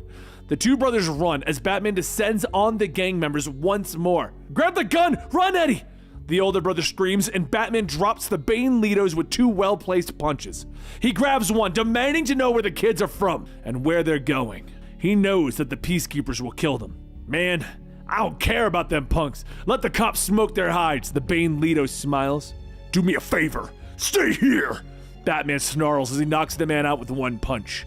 He follows the kids through the alleyway, appearing before them in a smoky night air. "When the Peacekeepers get here, they'll see you in those masks and you're dead. I can help," he warns them. The older brother orders Eddie to shoot, but Batman walks quietly forward to the young man with shaking hands, and he takes the pistol gently. "You're gonna sell out your own brother?" Nestor asks angrily. The peacekeepers suddenly appear at the entrance to the alleyway, lasers dancing around the area as they prepare to open fire, but Batman throws down a smoke pellet, grappling away. He takes the boys with him, and up on the rooftops, he holds them prisoner as Eddie looks at him with fear. "Are you gonna put us in jail?" Eddie asks as his brother dangles over the city. "I'm turning you over to child services. What happens after that is up to you." Batman hisses at him. Batman looks over at his city. Today was a good day, but nothing ever changes in Gotham. Batman leaps down from the rooftops, finding a body left on the sidewalk. Wallet still in the victim's pocket, money and ID. This wasn't a robbery. He glances over his shoulder. He realizes that the magistrate would be here in about 2 minutes. He has no time for stealth. So the door explodes inward from the charge that he set, scattering tables and chairs within. He moves fast, kicking in the door to the security room, finding the footage. 2 perps, both wearing hoods and polygon masks that hide their faces. Batman watches them beat the man to death with a hammer and a bat. They have no training, but they're brutal as hell. He holds up his phone trying to send off images when suddenly he hears the approach of boots over the destruction that he caused. The Magistrate is early. The soldiers clear the room with their weapons, but Batman descends from the shadows of the ceiling. He moves in a blur, kicking and punching. He grabs a weapon, whirling, bringing it down hard on the head of another soldier. He then turns, running through the building as the other soldiers recover and open fire on him. The window shatters as he leaps through, only to be greeted by more soldiers as he lands on the pavement below. Batarangs fly from his hands, bouncing uselessly off of the soldier's armor. He turns, fleeing as the soldiers open fire, but pain lances through his side as a round finds flesh. He turns, throwing the flashbangs to disorient his pursuers, but they keep coming, knowing that he has no escape from the alleyway. Suddenly, headlights ignite before them. "Shoot him!" someone screams as Batman roars towards them on his motorcycle. He careens into traffic, driving fast down the street, swerving to avoid oncoming cars. "Vol, you there?" Batman growls over the radio. "Da, I'm here." The voice responds, and Batman uploads the pictures asking Vol to identify the attackers and the victim. Peacekeepers are setting up a perimeter. "They're serious and about to shoot on sight," Vol warns. Batman suddenly looks up, cursing as he sees the Magistrate drones approaching. "They're tracking the phone," he hisses to Vol, skidding into a turn, telling Vol that he'll contact him later. "But not on this line, the phone's burned," he snaps as he tosses the phone away. So a short time passes and Batman sits quietly in a shipping container. It's been 6 minutes and the Magistrate hasn't found him yet, so he believed that he had lost them. He holds his wound, knowing that the compression packs built into the suit are keeping him from bleeding out. Tim Fox looks down at his helmet. "How am I supposed to take on peacekeepers when I can't take Magistrate foot soldiers?" he thinks to himself. He puts back on the helmet before glancing outside. Pulling out another phone, he calls Vol, telling his support that they have 60 seconds before the Magistrate tracks the call. Vol explains that there are no flags on the victim and he can't link the perps to any known gang. "I ran a body tracer through the city's cameras, sending their location now," Vol tells him. The phone beeps as the GPS lights up and Batman thanks him as he boards his bike, roaring into the night. The Magistrate drones fly over the city and 2 hooded perps move as quietly as they can. But suddenly they look up and see Batman standing before them. They charge at him, but Batman moves fast, dodging and punching one hard in the stomach. The other tries to get around him, but he reaches out, grabbing the hoodie, throwing the person to the ground. "Please, don't hurt him!" the woman shouts as she removes her hood, staying Batman's fist from the further beating. "You murdered him, why?" Batman demands. "Because he killed our daughter," the husband states as he removes his own hood. They explain that the man had preyed on their daughter online, that he asked her to come out and visit and she was never seen again. Batman stands, asking if the police investigated, but they inform him that there wasn't enough evidence to put the man away. "What you did is still murder," Batman tells them, and the woman looks at him. "He took our daughter. We have nothing else. What else can you do to us?" she demands, but suddenly the trio is awash in spotlights. "He's not the one you have to worry about. We are," the Magistrate captain sneers as the trio turn to see the large Magistrate force standing before them. As the Magistrate surrounds Batman and the 2 killers of Lewis, all that can be heard is the clicking of rifles as they get trained on Batman. He holds up his arms, telling them not to shoot. He gives up. "Don't hurt these 2. And the officer asks Captain Stans what they should do.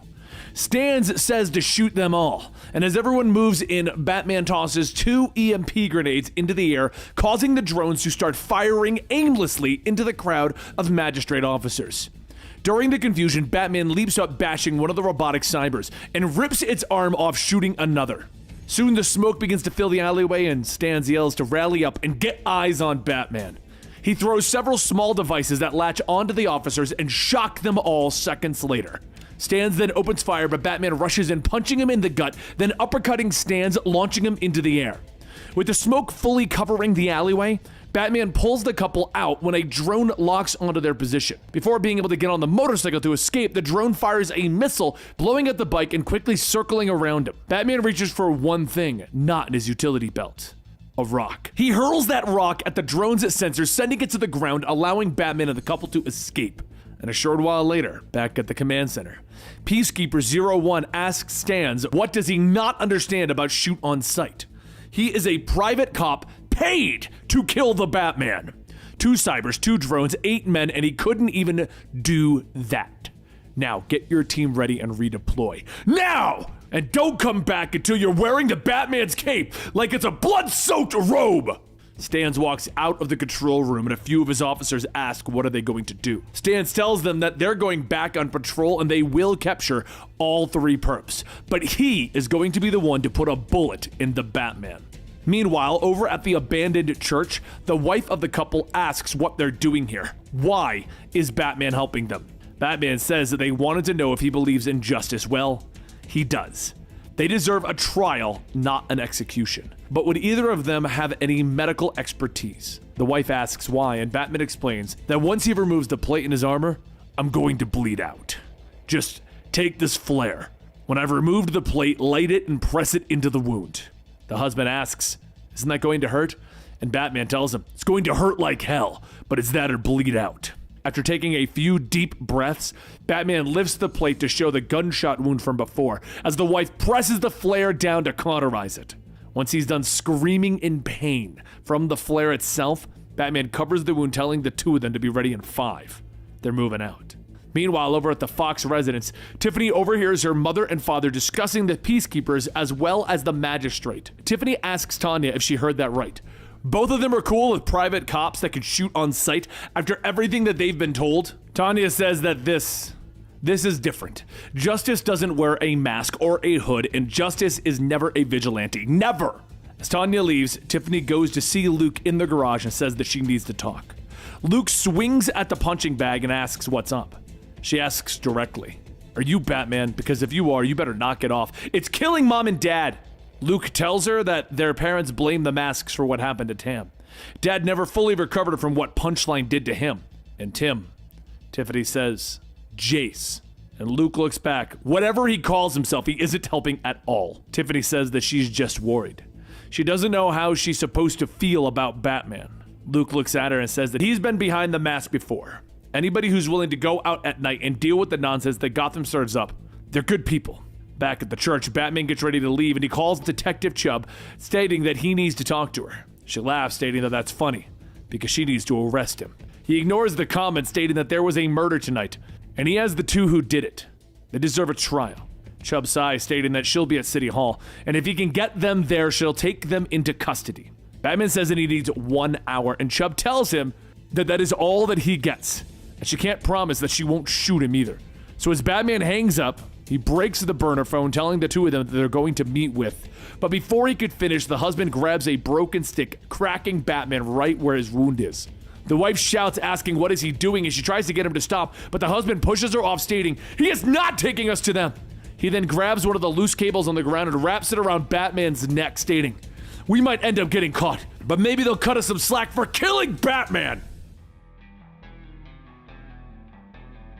The man pulls tighter, strangling Batman with his wife yelling for him to stop. But the man just pulls tighter, and Batman knows that they are scared and trying to survive. But that doesn't mean they get to kill the Batman. He lashes out with his wrist blades on his gauntlet, stabbing the man in the leg. He loosens his grip as he cries in pain, and Batman whirls, kicking him in the chest. Eric struggles to his feet, pulling up a rusted piece of rebar. Put it down! Batman growls, with the wife asking him to drop the weapon as well. Finally, The piece drops to the ground, and Batman looks up at both of them, growling. You don't care about justice, you're just trying to get away with murder. And Eric shakes his head, motioning to his wife. I'm trying to help Sarah get away, he tells the Dark Knight, explaining that killing Jahovsky was his idea. He looks at her, explaining that he was the one who actually killed the man. It's not true. I wanted him dead, and there's nothing I wouldn't do for my family, she says. Just to be clear, I don't care what you did or who did it. You're both going in. You come at me again, and I will dump you at the feet of the Peacekeepers, Batman tells them both. They both nod, asking the plan, but there is no plan. Batman smashes through the window of an SUV, hot-wiring it. They need to keep ahead of the Peacekeepers and make a run to City Hall. 32 blocks from here, 3 miles, he tells them, handing them each a grenade, telling them to only use it if the Peacekeepers get past him.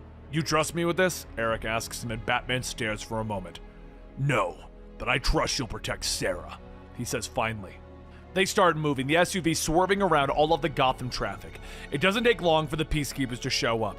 Peacekeepers! Sarah shouts in the backseat as 3 motorcycles pull up behind them on the road. They immediately open fire, rounds chewing through the soft metal of the car. Batman hits the brake, slowing the vehicle with a screech, allowing one of the bikes to plow into the back of them. He swerves, but the other bikes are on them in a matter of seconds. More gunfire ripping through the SUV's windows. Batman hands the woman a few discs, ordering her to throw them at the bikes. She tosses them out the window, allowing the magnetized weapons to bounce and attach to the Peacekeepers and motorcycles. The electric grenades go off, tearing the bikes apart, throwing the riders to the concrete.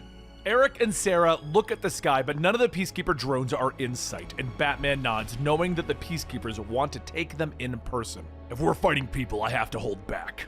Eric looks at him in surprise, reminding the Dark Knight that the Peacekeepers are trying to kill them. You don't tell me how it's done. Not you. Batman growls at him, but the argument is interrupted as 2 Magistrate armored cars pull up behind them. They ram into the back of the vehicle, shooting more rounds into the side of it. Batman tries to swerve to avoid them, but the vehicle is damaged, losing speed. We're not gonna make it, are we? Eric says as he looks at the Peacekeepers following them. 13 more blocks. No. We're not going to make it, Batman tells him, and the man turns around, reminding Batman that it was him who killed the man, not Sarah. He opens the door, and he throws himself onto the road. He bounces off the concrete, rolling as the Peacekeepers get close. I love you, Sarah!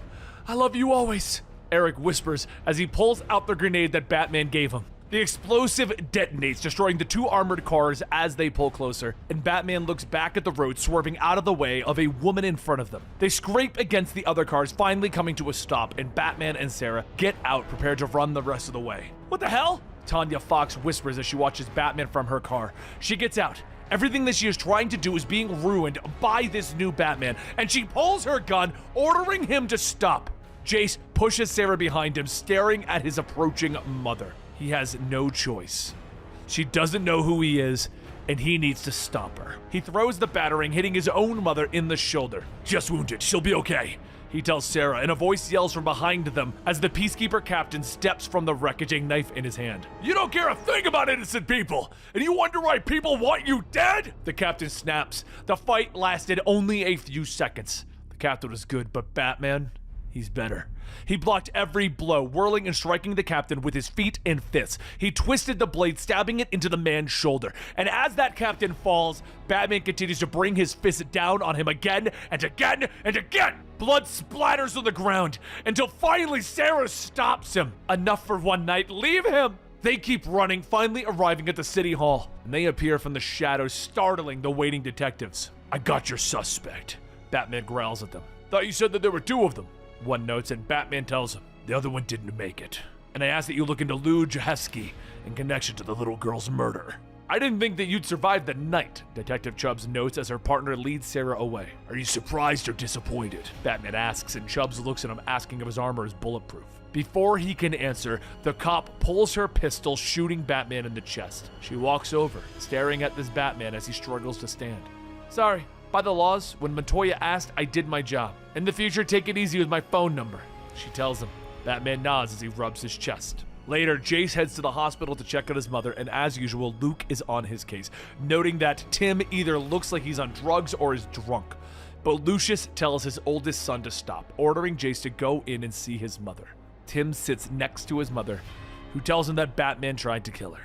Batman is good at what he does, Maybe he was just trying to... Jace begins, but his mother shakes her head, telling him that Batman is dangerous and must be stopped. But Jace shakes his head. He tells his mother that she just needs to worry about getting better. Let's worry about being a family, he tells her as he takes her hand. The skies pour down upon Gotham Cemetery, and in the distance, a backhoe digs another plot for another body. No one sees the man staring through the chain-link fence. Bruce Wayne, son of Gotham, shot and killed last month in the alleyway. Bruce ran, the wound in his stomach leaking blood all over the place. Bruce Wayne, we know who you are, Peacekeeper 01 called as Bruce fled. Now Bruce turns and walks away from the cemetery fence before anyone else can notice him. He finds himself in a cafe, broken, unable to even afford any food. Take a seat, I'll be with you in a sec, the guy behind the counter calls, not even bothering to look up from his phone. The girl next to him begins to talk, mentioning how both Batman and Bruce Wayne have died this month. Makes you wonder who's next. Celebrities always die in threes, you know, she mentions quietly to him. But Bruce is barely listening, staring at the ketchup that she is pouring on her fries. Then, Bruce pounded on the door. Open up! I can pay! He gasps shortly, falling to his knees, blood still leaking from the wound. We're back to when he was shot. We're back to where this started. The best butcher in Gotham opens up the door, and Bruce hands over the last of the Wayne fortune, seeped in his own blood. Take a seat, and try not to die while I prep, the butcher says, motioning to the operating table. Bruce grimaces as the doctor works his magic, pulling the bullet out of his torso. What'd they shoot you with? The butcher questions. It was the next day that Peacekeeper 01 made it official. Batman had been shot and killed. The Magistrate promised to continue their war against violent criminals and the vigilantes of Gotham City. Now, with all of that gone and him supposedly dead, Bruce stands in the center of Gotham, looking up at the flashing lights of the billboards and the ads. The people walk by, stuck in their own virtual world, unaware of the tragedy going on around them. It's a city that Bruce no longer recognizes, but he stares at his face, displayed for the world to showcase the death of Gotham's favorite son, and he runs. This is all too much for him. He finds himself in the darkness of an alleyway, but the city won't let him die. Not really. Hey, let me go! A man screams. Shut up, is the reply as Bruce looks up, and at the end of the alleyway, 3 thugs are holding a man at gunpoint. I said shut up now, one shouts, and Bruce places his hand on the thug's shoulder. Let him go, he said simply. The thug whirled around with a knife, but Bruce easily blocks it, punching the goon hard in the stomach. The others move, but Bruce whirls, kicking one in the face. Suddenly, the fight is interrupted as Peacekeeper sirens sound. Bruce turns distracted, only to catch a punch from one of the thugs in the face. The goons scatter as the alleyway is lit up by the Magistrate drone. Stop all movement, it commands, but Bruce doesn't hesitate. He runs hard down the alleyway in a split second. The drone is joined by others, their searchlight following Bruce as he pushes as fast as he can. The wound in his stomach pulls, he feels it tearing open, and he reaches into his pocket, pulling out his mask. He puts it on. Stop all movement! By the order of the Magistrate, the drone commands, as Bruce pulls off his civilian clothes to reveal the body armor beneath. His grappling gun fires, and Batman is yanked from the ground. The drones open fire, and a stray round nicks Batman in the leg. He can feel the wound in his stomach on fire. It was his technology and company that built the Magistrate. But that just means that he knows how to burn it all down. He grits his teeth. Funeral's over. The young punks sneak into the warehouse, intending to steal the barrels within to sell. What they don't see is the Dark Knight watching them from the shadows above. Suddenly, a siren whoops in the darkness, and one of the cybers comes exploding through the wall. You are in violation of private property restrictions. The cyber shouts as it reaches for one of the kids, but Batman leaps from the shadows, standing on the robot's back. He knocks it to the ground, reaching for the wires on it. But an arm comes out of the smoke, grabbing him by his arm. Damaging Magistrate property is a city offense, the second cyber shouts. Images begin to flash through Bruce's mind. Of crawling down an alleyway after being shot. Of Peacekeeper 01 reaching for him. He whirled, firing the grappling gun into the enemy, knocking him away, buying Bruce enough time to struggle to his feet and run. Why would the leader of the Magistrate ambush Bruce Wayne in an alleyway? He didn't have an answer then. He dashes for the dock, gunfire erupting from behind him. a bullet slashing through his thigh, so he throws a batarang which lands into the wood of the dock and did nothing. He leaped through the air, hitting the water, diving deep as the bullet splashed all around him. He began to sink, his lungs burning, but that's when he saw death staring back at him. The John Doe looked remarkably like a dead Bruce Wayne. He pushed the body up, allowing it to buy him a few seconds as Peacekeeper 01 emptied his weapon into the corpse. But Bruce had a stroke of luck. It turned out that his last electric grenade wasn't a dud, and the batarang exploded, throwing Peacekeeper 01 away, buying Bruce more time. He swam as hard as he could, finally pulling himself onto a beach in the distance. And for a while, Bruce merely sat there, feeling the life drain out of his body, until finally, a look of determination was on his face, and he pulled himself up. Now, Batman stands, the second cyber having fallen to a sharp object in the eye.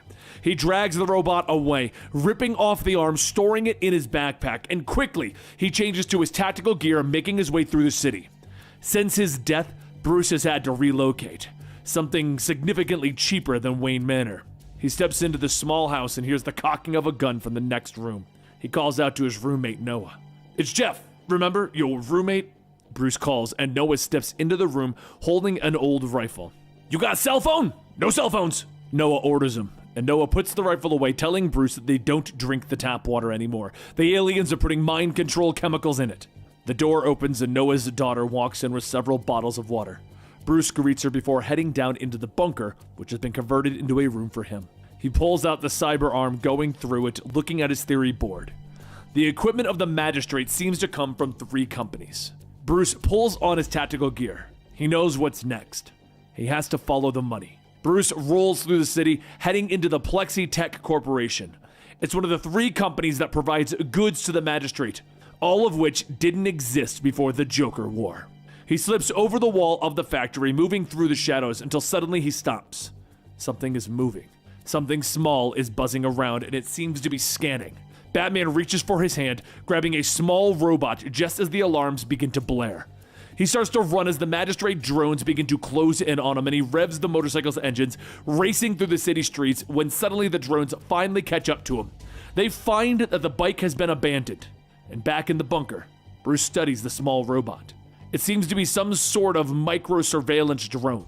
Its cloaking tech has failed, which was the only reason Bruce was able to find it. But that's when Bruce realizes that they knew where to find him. They knew that killing Bruce would mean killing Batman, because they had been watching.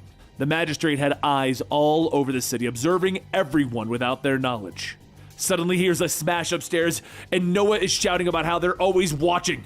And he pokes his head out the door to see Noah going at the TV with a baseball bat. "Hey Jeff, you got TV down there? You gotta get rid of it, they're everywhere!" he shouts. And Bruce looks at the crazy man. Yes, they are, he thinks to himself.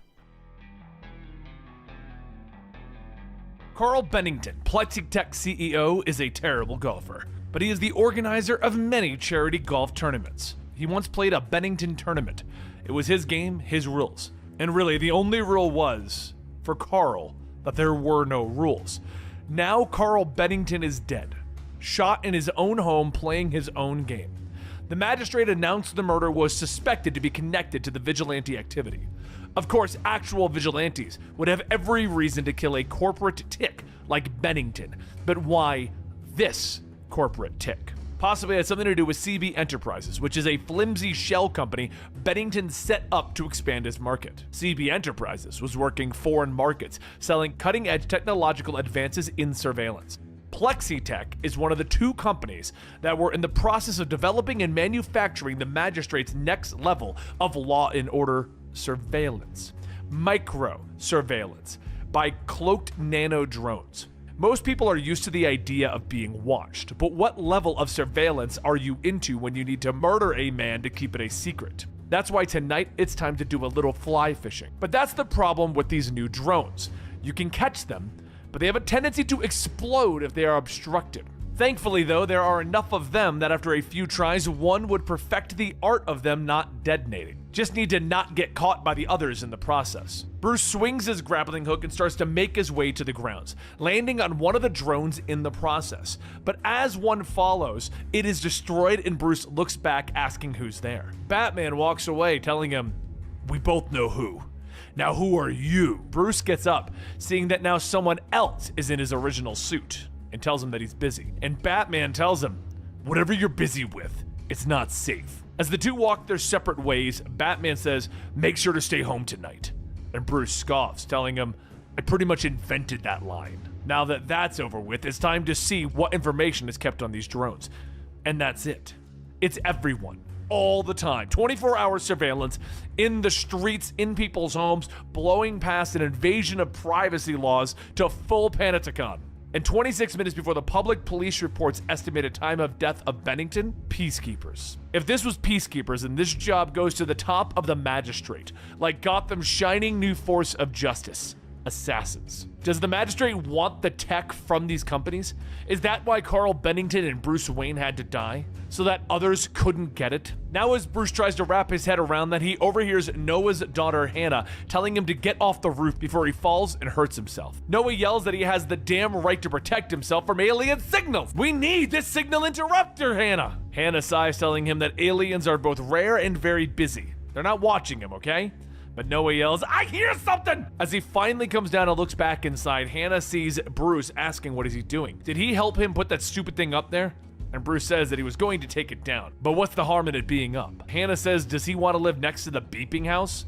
People are complaining.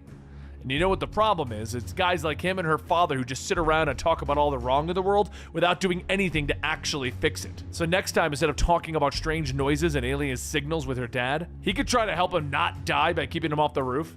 As Hannah leaves, there's something that she said that sticks in Bruce's mind. Noises. It's time to take out the new infrared specs, made with Noah's swimming goggles and some tech pulled from a cyber. Bruce goes out onto the roof and he watches Hannah. 6 nanodrones. Why so many to watch her? She did mention that she had a lot of jobs. Bruce hurries down, tailing at Hannah just out of distance to see where she's going. Why is she so important? And of all the places that she pulls into, it's the Magistrate headquarters. But wait, Noah said that he could hear the noises.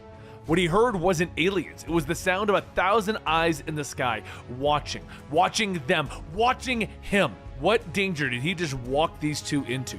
Did he just step into a trap?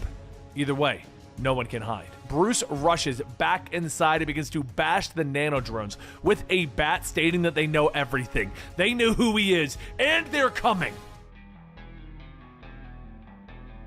Inside the headquarters of the Magistrate, Peacekeeper 01 orders a report on the new surveillance drones that have been sent out of the city. While his aide rundowns the specs, 01 interrupts her and questions the rate of loss. Only a few units have been lost, but 01 removes his helmet, staring at her. Then they are not imperceivable. What you outlined is a liability, and until we account for every unit, we are vulnerable. I will not accept vulnerability at this point in our mission. I want reports on all missing and damaged drones, he orders the group. And after he dismisses the meeting, Noah's daughter Hannah stands to leave. The head of the meeting looks at her, telling her to have a report by the end of the day, and she nods, but is interrupted as her phone begins to ring. Dad, I'm at work. Can it wait? She whispers quickly as she leaves the office. It's Jeff! He's on the roof! Noah shouts crazily. Not wishing to argue, Hannah nods and tells her father that she'll be there soon. At their apartment, Bruce continues to make adjustments to the antenna that Noah had put on his rooftop. He flips a switch and begins to climb down, and as he reaches the bottom of the ladder, he pauses. Noah, I'm going to need you to put the gun down, he says quietly. A short time later, Bruce is in his basement apartment finishing up on the computer. He grabs his gear and he heads upstairs. The apartment is quiet as he looks around. Suddenly, the door slams open and Hannah storms in, demanding to know where her father is, questioning whether Bruce is robbing him. He's safe for now, Bruce assures her. But she doesn't like his answer, continuing to demand answers. Hannah, I'm sorry, Bruce tells her, stepping forward, injecting a sedative into her neck. He quickly carries her outside, putting her into a van next to her father. As he drives away, the Magistrate deploys at the apartment building, drones shattering through the window, scanning the rooms for the location of the signal that attracted them. But the drones only find a device with a countdown. 01 realizes what is about to happen, yelling for his men to evacuate, and the building explodes, taking out the drones. One of the drone's pilots then reports in, informing 01 that they didn't get a clear visual of the basement apartment. Find him! Now! 01 demands. Hannah awakens a short time later, her father nearby, still passed out from drugs that Bruce has given him. "There's water on the couch, you're probably dehydrated," Bruce tells her. He sits nearby, dressed in his most tactical gear. "I need to ask you some questions," he tells her. "Why did you drug us?" she demands to know, and he nods, telling her that he needed to get them both somewhere safe. He looks at her for a moment before continuing. "My name isn't Jeff, it's Bruce Wayne. I'm being hunted by the Magistrate, who had Noah's location. They raided it an hour ago. Now it's gone. They were coming to kill me again. I couldn't leave any evidence." Bruce begins to question Hannah about her job at the Magistrate, about what she knows about their surveillance tech, and she holds up her small recording device, explaining that she's been gathering evidence for months. She's planning on exposing them. Bruce listened to a few, finally nodding. "So the Magistrate's plan is to install their own justice, with this surveillance at its core." Hannah explains that no one knows to the level that the Magistrate is watching them. They've become judge and jury. She knows that eventually the Magistrate will move on from the vigilantes and their enemy will be anyone that they disagree with. Bruce stands up, asking Hannah to stay in the bunker. "I have cloaking tech on this place. They won't find you," he promises, and he leaves the bunker. Later, Batman stands on the roof, dressed in full tactical gear, looking down at the Magistrate headquarters. His coat flaps open in the night breeze as he moves fast, infiltrating the Magistrate compound. Batarang disables Cybers, and Batman remains in the shadows. A well-placed bomb gets the Magistrate employees to evacuate. And inside of the compound, Batman stops, ordering the computer to locate Hannah Harris. He finds her in her office, downloading evidence from the Magistrate computers. "You have 4 minutes to get out of here," Batman growls at her. On the street below, one of his soldiers reports to 01 that the explosives have been found and match the signature from the apartment bomb earlier. "He's in here," 01 whispers as he walks to the entrance. "Secure the building." In her office, Hannah pulls out the USB drive as she finishes. Batman grabs her, pulling her down the office as the drones begin to close in on them. "Bruce Wayne!" 01 calls, launching himself across the room, tackling Batman. "Hannah, run!" Batman shouts as 01 cracks him across the jaw. They struggle and 01 kicks Batman through one of the windows, allowing them to tumble through the air. "This ends now!" Batman snarls. "This is just the beginning. I'm going to save this city. I have the power now. No one can stop me," he tells him. Hannah keeps running, finally reaching the outside, but as she stops short, she sees a squad of Cybers coming towards her. She looks down at the USB in her hand. "Hannah, you can't swallow a vitamin, but you're gonna swallow this FOB, and if you throw it up, it'll be the end of democracy in Gotham," she whispers to herself, closing her eyes, forcing the equipment down her throat. Inside of the building, Batman and 01 continue to trade blows as fires billow around them. But with each punch that lands, 01 laughs. "I burned it all down so that I could build a new city, my order. Don't you think that I would kill you again to preserve it? This isn't your city, and you didn't kill me." Batman snarls at him. 01 glares at him as they pause, and elsewhere in the building, the timer reaches 0. "I'm burning it all down," Batman tells him as the Magistrate headquarters erupts into a ball of flame. And there you have it, Future State with all the Gotham-related stories. Originally, this future was based off the cancelled 5G initiative and almost became the canon universe. And in case you were wondering, yes, it does end on a cliffhanger, and that was because these were supposed to be possible futures. And so they left them open for continuation if they became popular enough. What were your opinions on it, and are you happy or sad that it didn't become canon? Let me know in the comments below, and like and subscribe if you enjoyed the video. I'm Dan with Comicstorian, and we will see you next time. Rest in peace, Benny.